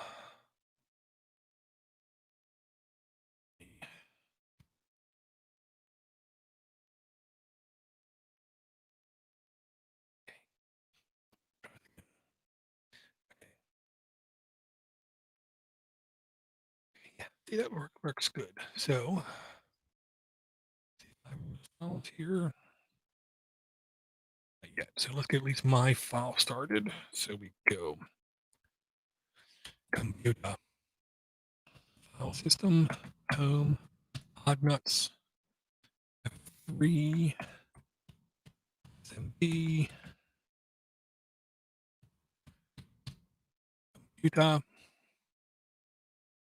public, audio, raw, convert. Here, check the output. Oh, go one more folder. No key files. Output folder is empty. Input folder. Get rid of those 3 files. Here's my one file. Oh, my worst file is there. Like this. Control C. Control B. Control C. Control B. Wait a couple seconds. Come here and say F5. iPort file. Okay. First job of editing. See if there's any obvious noise or extreme peaks and lower them and then do the noise cancellation. I believe this time I'm going to have to do extremely minimal noise cancellation, especially when I stop hitting things.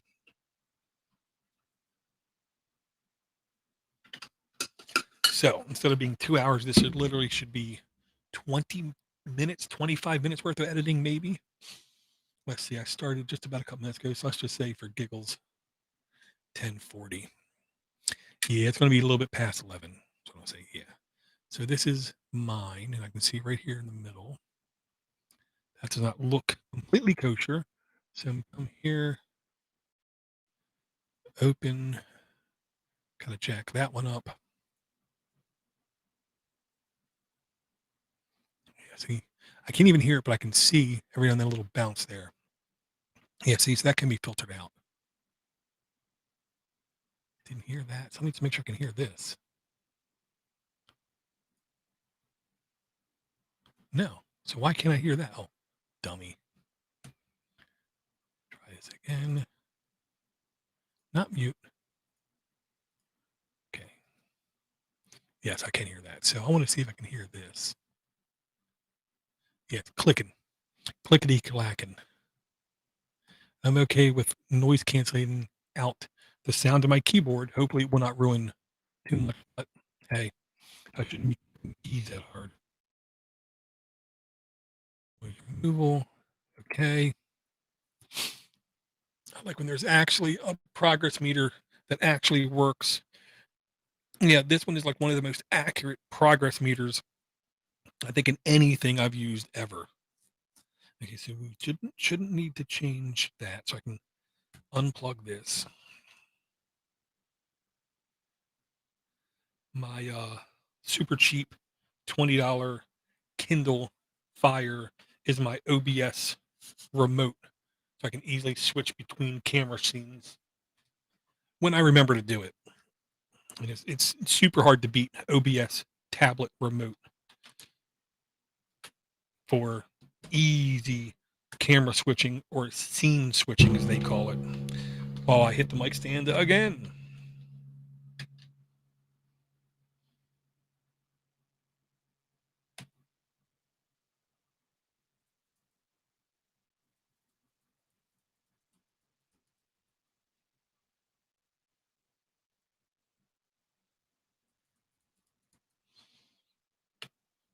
Okay. Plugged up my keyboard, lost a connection. There we go, back in. Okay. Safe to say, every time I see this progress meter, I can like bake a cake by its accurateness. Or as Ivor would say, bake a pie. Yeah, I don't know if there's even a pie out there that I can, in air quote, can eat safely because of the carbs or sugars. I don't know about a rhubarb pie. I'm going to guess that's sweet.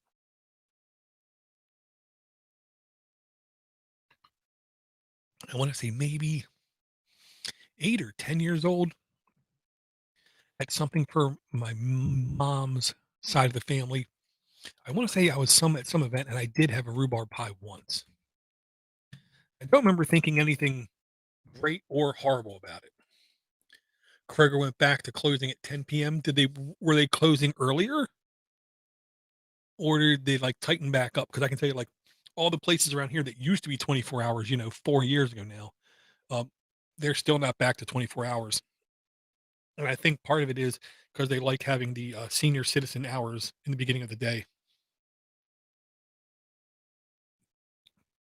And if I was a senior citizen, I'm pretty sure I would enjoy that time of the day where I have to go to the store and not worry about punk kids, is the way I'll put it.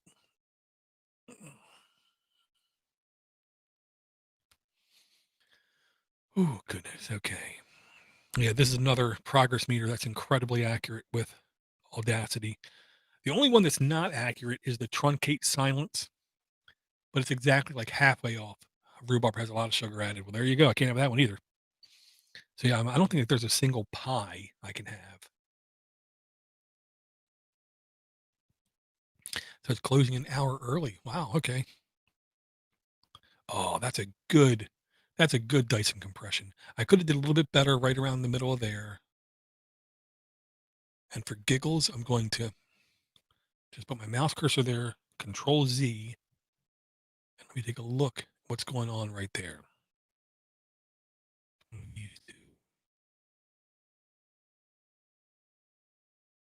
Feel safe lowering both of them. I'm a standard deviation of reducing, which is negative 4.4. Don't ask me why, it just is. So right around here. So let's see what happens when we do our Dyson compression this time. I still think Dyson compression is like the best tool I used, except for way back in the day. There was a Windows application called like Normalizer. So like, I want to say it was called Normalizer. And all you did was drag and drop your audio file on it, and it would try to normalize, in air quote, everything, which it turned out it did some compression, some normalization, because they're two different things. I don't completely understand what normalization is, but compression I kind of get. So, and I remember when that tool finally stopped getting updated, and I would literally have like a Windows 98 or XP VM in the background, and I would still use that tool for like 2 or 3 years until it finally just decided to stop working. I think a Windows update broke it. Maybe it had a fancy name like Normalizer, possibly.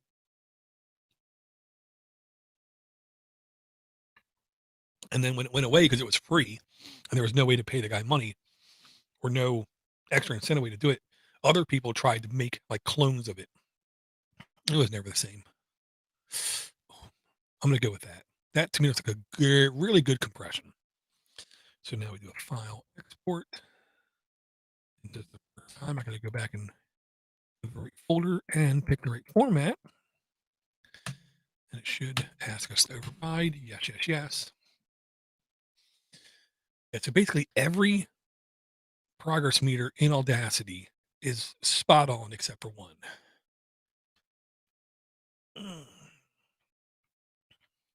So yeah, Red, I'm going to guess Worcester is an extremely far away for you. Is what I'm saying. I'm going to guess it's at least like a 6 hour to 8 hour drive, if not more. Because yeah, Jonathan is he's having a weird car parade in I think it was August, and then in November he's having like a conference type event. One of them is right outside Worcester, and the other one is in Worcester. And I always got to think when I say Worcester, so I don't say Worcester and sound like an idiot or like some kind of foreigner. When all the locals pronounce it Worcester, which is one of those weird things, man. Yeah, and now that Ivor's gone, I want to say this to as few people as possible, so I'm gonna feel as least obligated as possible. But I'm really tempted to try to load that beer simulator app on my Chromebook and see if I can do a screen capture on the device and basically stream me playing that game. I will say the last 3 times I've tried to stream using this device, it didn't get picked up like it was working at all, which really makes me mad because this is a $290 device. I'm hoping it's literally just the USB cable decided to flake out. Hopefully it's just that, because if it is that, I do have other USB 3 cables sitting around so I can try that one as well. Otherwise, I was trying to think of an easy way for me to stream it. And the only easy way I can think for me to stream it besides that would literally be to try to load up Android on a Raspberry Pi. I think it would be doable. I definitely think it'd be doable. It requires a little bit of trickery in order to get it to work right, but definitely doable. And wow, we were going for an hour and 20 plus minutes. See, the bad thing about the length of that is the length of time these things take, these conversions and stuff, because this is a non-destructive editor. No, I can't say that. You know, this is a destructive. Qtractor is a non-destructive editor.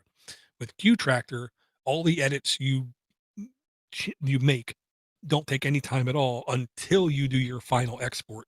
This is the complete opposite. Every change you do takes time, and then the export takes more time. So yeah, that's the bad thing about using Audacity, is the speed of editing is not great. Oop, not saving. Now, this is like a you can't judge a book by the cover, but you kind of can because you only hit one chance to make a first impression. I know I'm just spouting out lines now. I'm interested to see how this waveform is going to look because the initial look to me is typically a good indicator of how it's going to turn out. I don't want when there's quietness, I want the line to be as thin as possible. I want it a little differentiated in the lows and the highs. And yeah, that's fair. That's fair. I'm not going to say it's his best audio ever, but it's definitely good because seeing this level is not much. That's laughing is perfectly fair. So we're going to do 2 noise cancellations, one on this side.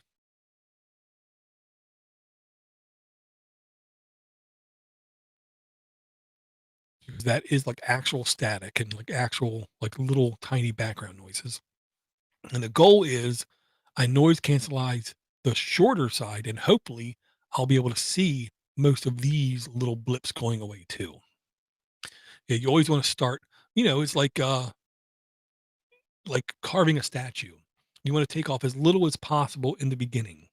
You know what I mean? Because if you take off too much, game over, man. You can't put stuff back on. And that's the way these kinds of editing seems to me that it seems to be.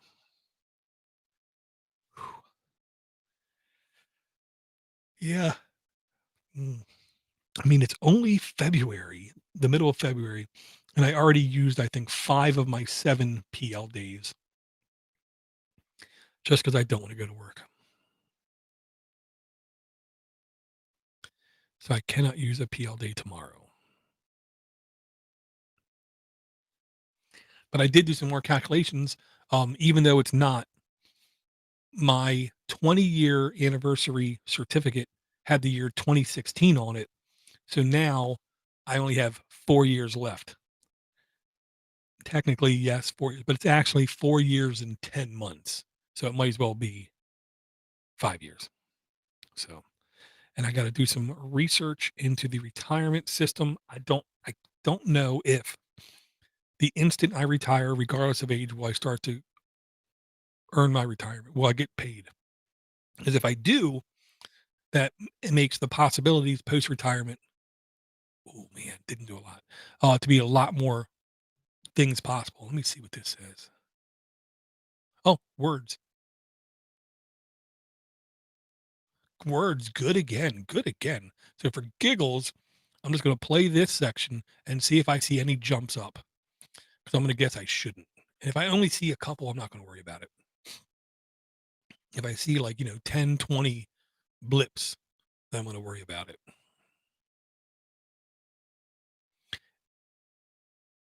I can literally hear myself coming out of his headphones and into his mic, but it's so soft.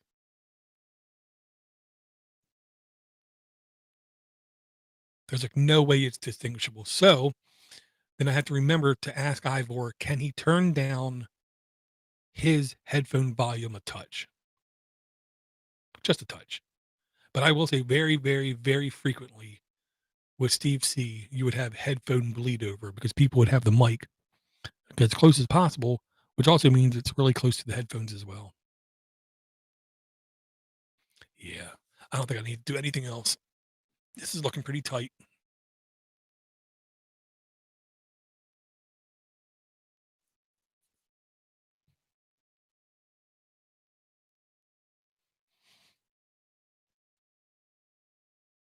Okay, for giggles. I want to hear this.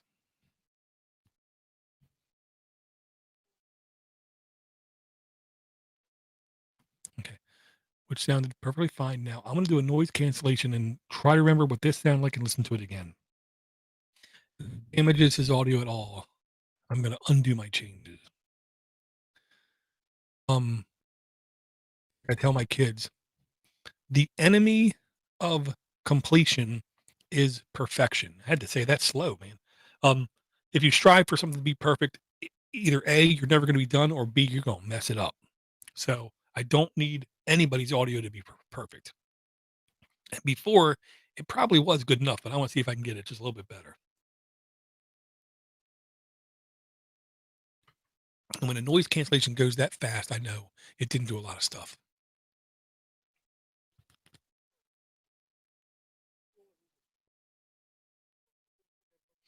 Yeah. Yeah, I think it sounds great. I'm still going to, I think, add just a touch of bass to his voice. And I want to see, that was one of the things that I did learn also that Johnny Carson's show used to do was the sound guy was so damn good that as soon as somebody started talking, he would right there mess with the EQ. Because one of the goals would be to try to get the guest voice to not be as conflicting with the host voice. So if Johnny was a middle guy, not a lot of treble, not a lot of bass, or very much midtones, when the guest came on, they would try to tweak that guest to be a little bit more leaning towards the midtones, just so as the listener, it was less of a like a harshness and difference. Um, Steve C, I believe, did the same thing when he would edit the people's audio. He would take everyone's EQ type and make it more towards his voice. So for certain people, he would take out bass because some people would come on the show and they would literally be very deep. So he would take that out, and then he would do the opposite for people who would come on with squeaky voices, try to make everything more the same. And I thought, wouldn't that be harder to differentiate between the different people? I thought you would want one host to be one extreme and the other host to be the other. But it turns out, especially when you're in a noisy environment, it just makes it more difficult to hear each individual person. Which, and after experience, yes, that's absolutely the case. When I'm in a noisy environment, driving down the street or whatever, and the two people have different tones in their voice, it's hard to catch when that change happens and hear the first couple words. So once again, Steve C was absolutely right about how to properly edit audio.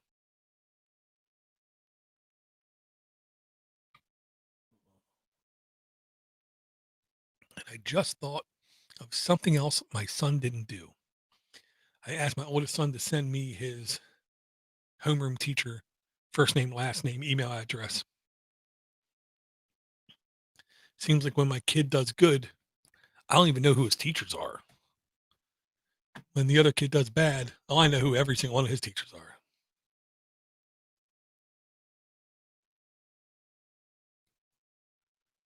Okay. Yeah, this is doing good, I think.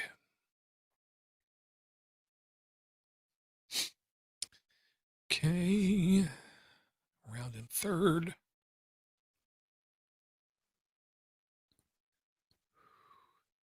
Barry White versus olive oil. Yeah. Or Edith Bunker versus Barry White. I did sit down like maybe a couple weeks ago and I watched the whole first season of All in the Family, and wow, such good stuff. Yeah, Carol O'Connor, insane talent. And then I can't remember her name. Edith Bunker, just man, she knew exactly her comedic timing in some ways was better. Saying something. Add, bang, da-dang, add, door. Ivor. We have no intro this week. Actually, man, I deleted it already. Dang it. Let me see. I can't believe I don't have it. Oh, I do have it. I do have it over here. So big money. Control C, Control V. I'm going to use that exact same intro we had last week. So let me just Control S. Close down. I don't want to mess anything up. So come here. No, come here.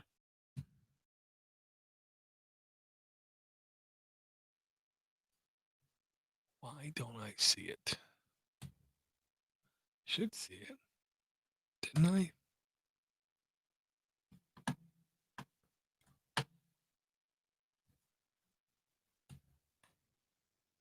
Yeah, okay.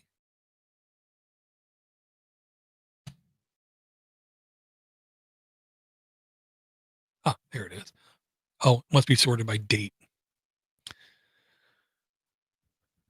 Copy, paste, open. I love these edits because these are really quick. Noise, get noise.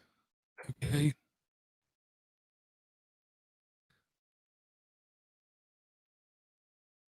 Bison, -18, 1, 1, done.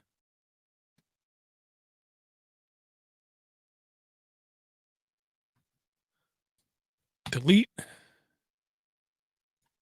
delete, file export.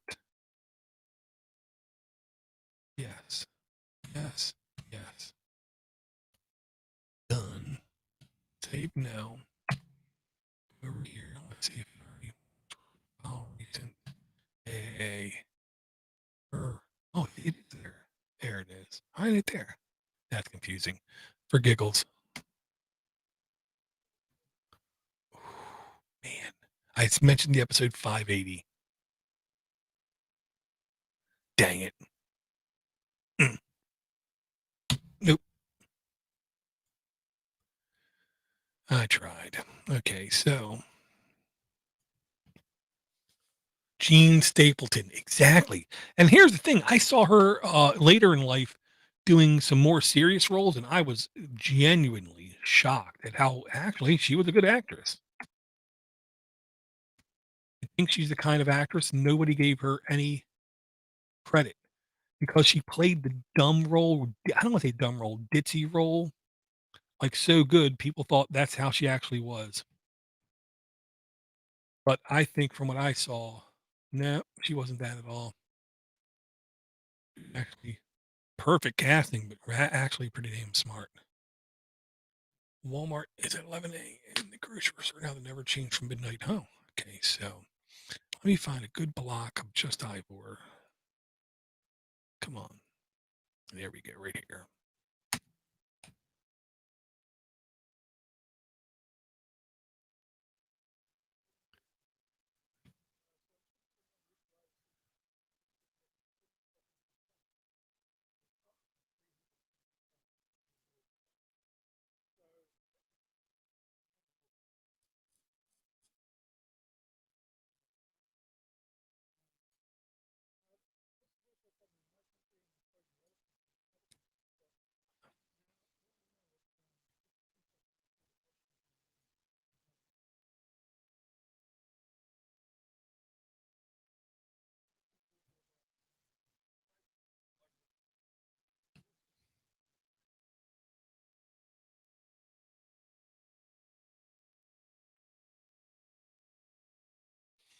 I think that's I think that's actually a good place. So click drag. Ooh, that's get rid of that. Don't know what that is. I'm sure it was a me thing. Okay, come here. Not methane, methane. Close. And that's what he said. Mhm. Try it again.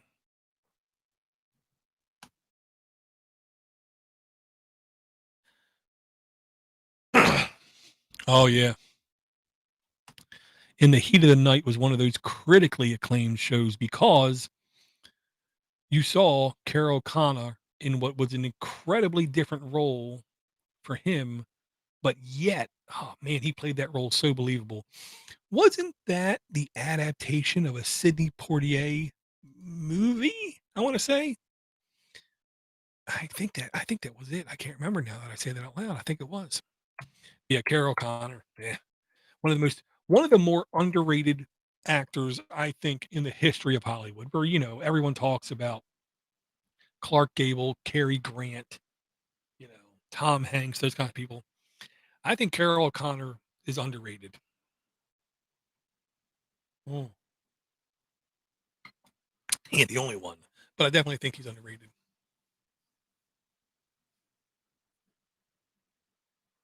Oh man. Okay, so this he were 11:11, so we're just about a half an hour into editing. So instead of almost 2 hours, we're about a half an hour. I think just over half an hour into editing, and I'm doing in air quotes the final export. As long as when I load it up in Audacity, the levels don't look like they're too different. It should be very difficult for me to look at the waveform and identify, well, this is me talking and this is Ivor talking.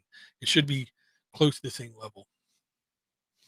Yeah, I want to say maybe like 68, 69. I want to say because I know I watched it because I know my mom loved. I want to say she loved that movie. I can't remember who else was in it though. Just Sidney Poitier died here recently, which I could have swore he was dead 20 years ago because he was not because he seemed like he was old 50 years ago.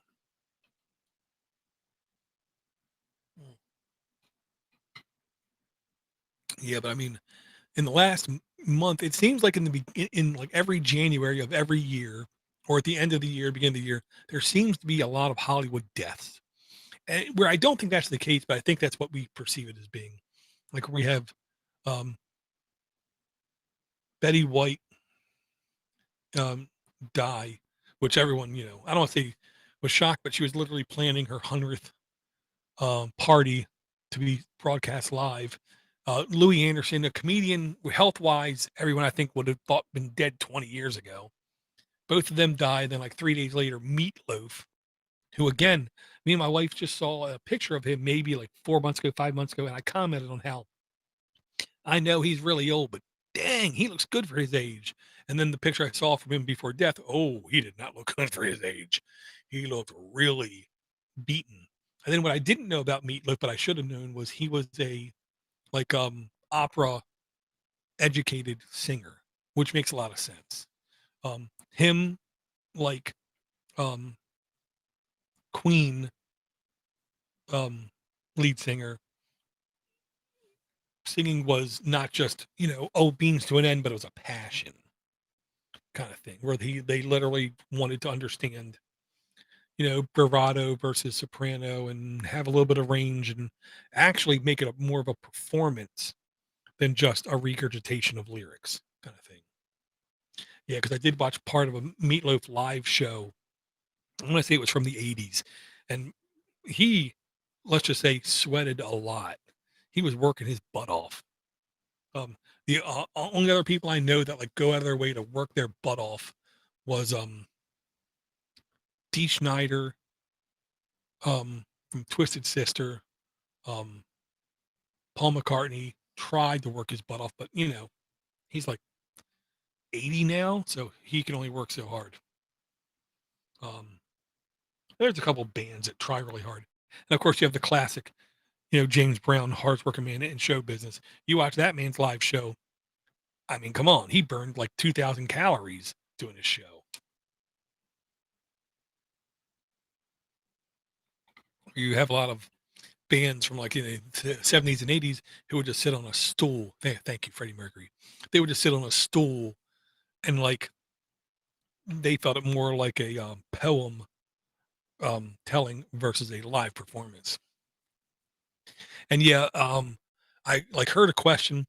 If you had the opportunity to time travel to watch a specific thing happen and be assured that, there's almost no way you're going to actually change history, what would it be? And the one guy said, I would like to go back and watch Queen and Freddie Mercury perform at Live Aid in, I believe it was the UK back in, I want to say 92 or 88, something like that.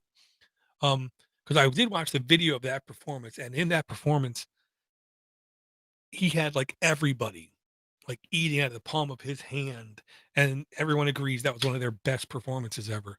Um, I've only seen a couple bands live, but seeing him live, I think would have been a event. I don't want to say event of a lifetime, but a memorable event that you know I had no chance to see when I was young.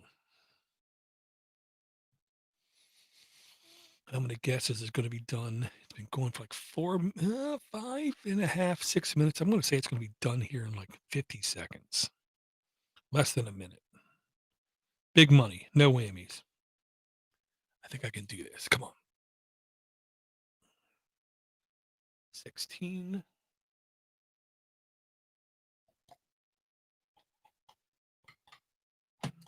Yeah. The other show I watched a little bit of, just like a random night, I watched like 2 or 3 episodes of, oh man, I can't remember his name now. The original Match Game with Gene Roddenberry was the host.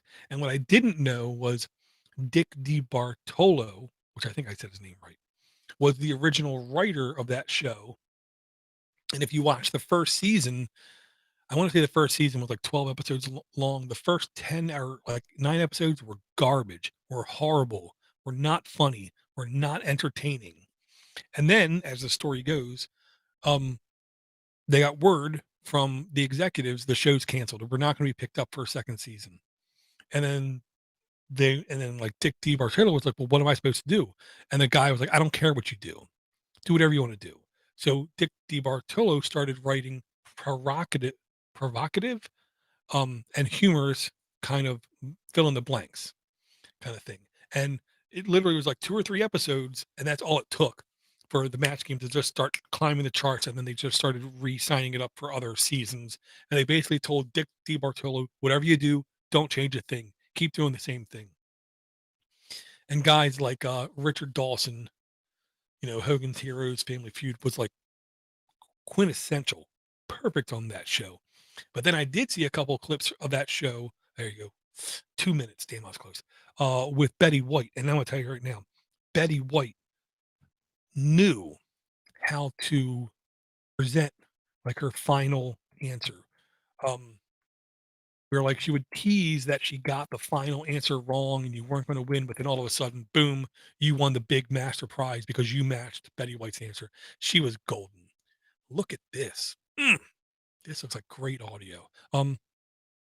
But if you know Betty White, then you know, oh, this is looking right here.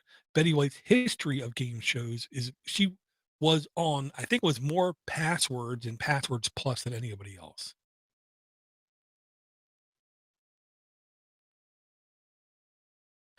Yeah, see, I'm gonna go back. Nope, I'm not happy. I'm gonna go back. I'm gonna boost Ivor's audio just a little or lower my audio just a little. But one of them needs to happen because I'm nothing but the best. Ooh, okay, so let's come here. Wait for that to load. Charles Nelson Riley. Oh my goodness. Charles Nelson Riley had to be one of the funniest guys.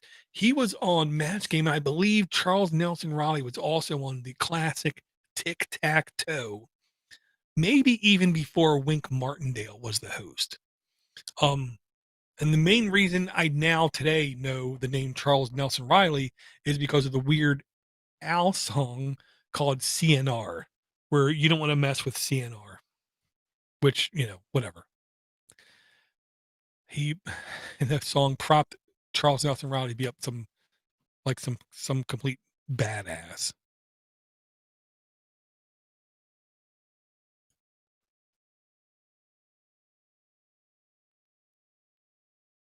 Okay. Okay. I jacked up Ivor a couple, maybe a decibel, maybe a little bit more. Yeah. CNR, Charles Nelson Riley. Oh my goodness. Him and um Richard Dawson were like the 2 regulars on the show, and the other 4 people, they would constantly swap out, but whenever those 2 were on the show together, oh my goodness. Hollywood Squares, you're right. Hollywood Squares, not Tic-Tac-Toe. You're right. I confess you're right. And I can't remember the name of that host of that show, but I always pictured he looked like, um, the main actor from I Dream of Jeannie, but they were obviously weren't the same people, but they had the same kind of physique, same kind of chiseled face. Um, and yes, Password was how Betty White met her then husband. And I watched a documentary like the day after she died. It was like a mini documentary of Betty White. And of course, man, I couldn't stop crying through some of it. Um, he hosts Password Plus, and he had her on the show. And literally right there on the show, he flirted with her. And she was like, she didn't know what to do. She in that classic role had to always be submissive and nice and sweet. And then after the show, he asked if we could go out for dinner. And then she was like, and we did. And she said, I sat across from him and I thought, this is the most amazing man I've ever met in my life. Well, then unfortunately, for 3 years, he kept asking her to get married and she kept saying no. And he presented her with the ring and she said no.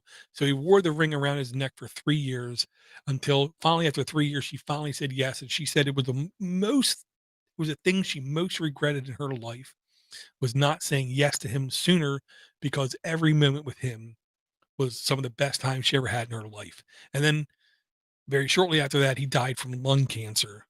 Um, so her times with him was cut short, is what I'm gonna say. Um, yeah, looking back in his younger days, that guy was a handsome fella. In his older days, he wasn't so handsome, but in his younger days, he was a really handsome guy. Um, And what I didn't know about Betty White was the very beginning of her career. So this should take at least another 3 minutes. At the very beginning of her career, she idolized um, singing performers. And the very first job she had, She literally had to be on the TV screen live performing for like 8 hours. I don't know, it was like 4-hour sessions, 7 days a week. And to perform at that level is not easy. And supposedly her and a couple other people on that same show did really good.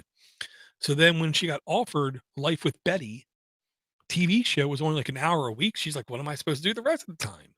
Um, and in that show, she would periodically break into song. And it was painfully obvious. She cared a lot about those singing spots and she really wanted to be respected for her singing. And she tried really hard, so I'm going to say. Um, and then I don't know if you know, but during that show, she basically got blacklisted. Few actors, actresses, directors, and people survived blacklisting back in the day of Hollywood, but she was blacklisted. She had like a live band off on the side, and one of the people she showcased was a black guy who did a great song and dance. And she put him on the show one time, and he mentioned how he's going to do a live show in this city, this state, kind of thing. And she said, "That's fantastic! You did such a good job." And then the very next day, the studio said, No more of him. You can't have him on the show anymore. You gave him way too much airtime." So the next week, she had him on, and she had him on for like 10 straight minutes, just talking to him about his history, his past, his craft. He performed like 2 songs. So then she was blacklisted and she was fired from the show. And for like the next 8 or 9 years, she had no work whatsoever, and no one would hire her for anything. And then she outlasted and she, made it to where then she started to be brought back into the fold, but it took a while for her to be brought back from that. Um, so yeah, she's seen like the dark side of Hollywood and the dark side of that entertainment field, yet came out of it, smelling like roses, not speaking a ill word about anybody. And to me, that's the hardest thing to do. Okay, 11:24. This has to be done. I don't want to say in the next 30 seconds, but it has to be done right here, really, really, really quick. Yeah, I do remember. Mm. See, the only host of Hollywood Squares I can remember, Tom Bergeron, and he's like, you know, saying the only host I remember of Family Feud is, oh man, I can't remember his name now. The bald black guy with the mustache. And I believe now that I say that out loud, Louis Anderson hosted Family Feud for at least a couple years. Yeah, I think he did. Yeah. Man. And the sad thing is some of those game shows you can't go back and watch because they were so time sensitive. To watch them is like hurts because you're never right about the answer because stuff was different back then. The example I use is The Price is Right. You can't go back and watch any of The Price is Right if you want to actually, partake in the price guessing because what a refrigerator cost in 1980 versus today, completely different. And Hollywood Squares was almost always about topical news things or, study was recently done in the Congo, blah, blah, blah, blah, blah, to which today's people, almost can't watch. I can't believe this export isn't done yet. I thought it would have been done like 2 minutes ago. So apparently my sense of time is distorted.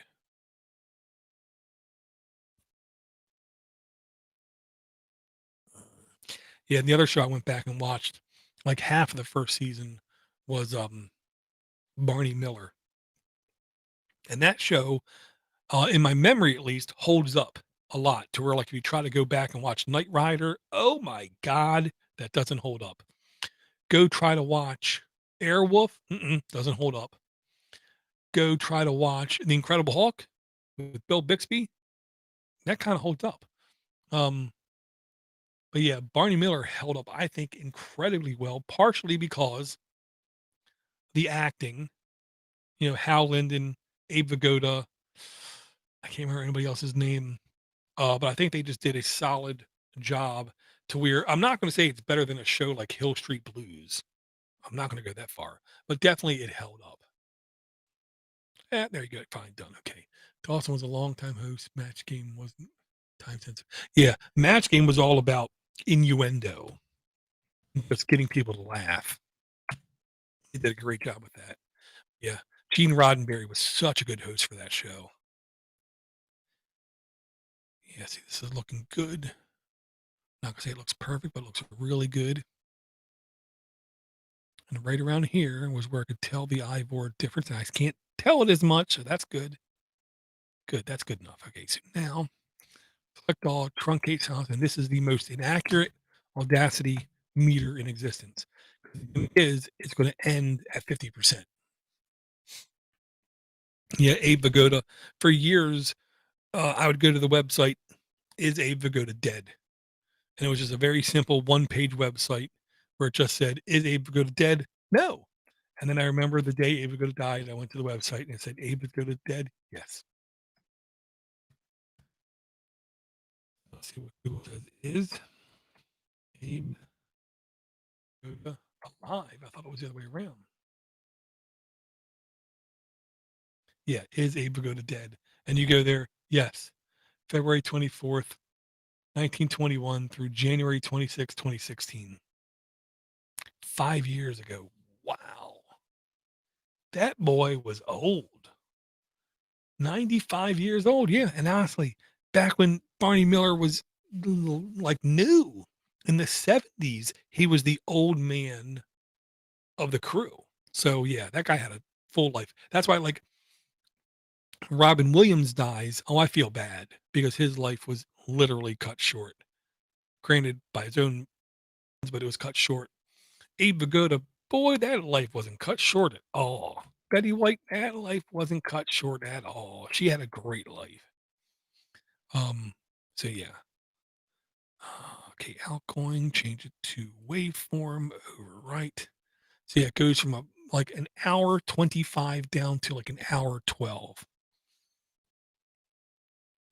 I like truncating silence.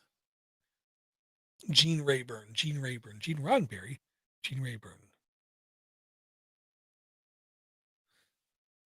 You got me thinking now.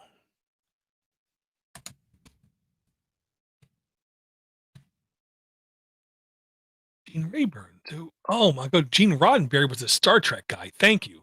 Gene Rayburn had the most unusual mic, maybe in the history of game shows. Back when he first got it, was extremely long stick mic. Yeah. So he born 1917. Wow, he didn't die till 99, much later than I thought. So yeah, he had another full life as well. So the short is Gene Rayburn was an American radio and television personality. He's best known as the host for various editions of the American television game show Match Game for over 2 decades. Because yeah, I remember for a while it was like Match Game 76, where they felt it necessary to put the year in the title, which I never understood. Okay, so now we have that file. We're good. Come over here. Oh, now we need to final last conversion where we take it from 727 megs to what I'm going to say is 37 megs. Am I right? Maybe. Am I wrong? Probably. It's the final conversion, and this is the one conversion I definitely wanted Josh to see, where it goes from waveform, which is the wholesome purest thing, to a lame mono bit rate of 96, because we're not putting out Ozzy Osbourne or music. We're putting out spoken word, so it's only 96 bit rate, resampled at 44/100 because that's the normal. That's all there is to it. And I'm going to say it's going to be in the 30s megs. I'm going to be right back. 1 second.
see. 49 megs. Dang it. Okay, so Control C. Control A. Okay. Control A. Delete.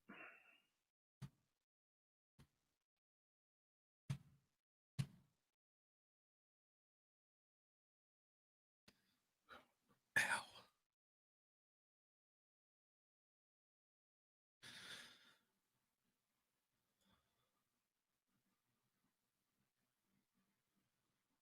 So that is not.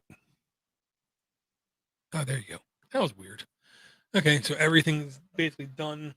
The only last thing I got to do is the ID3 editing and the copying and pasting of all the notes that I have, which is basically divide by 4. Yeah, divide by 4 basically, which is not entirely correct. 80 divided by 4 is 20. Yeah. So I'm going to have about almost 20 links and notes where I believe Ivor's estimation was 11, but I had news articles as well. Okay. All right, Red, I'm going to hang up here so I can finish the actual editing process, and I will talk to everyone again real soon. Thanks, everyone, for hanging out and putting up with this stuff.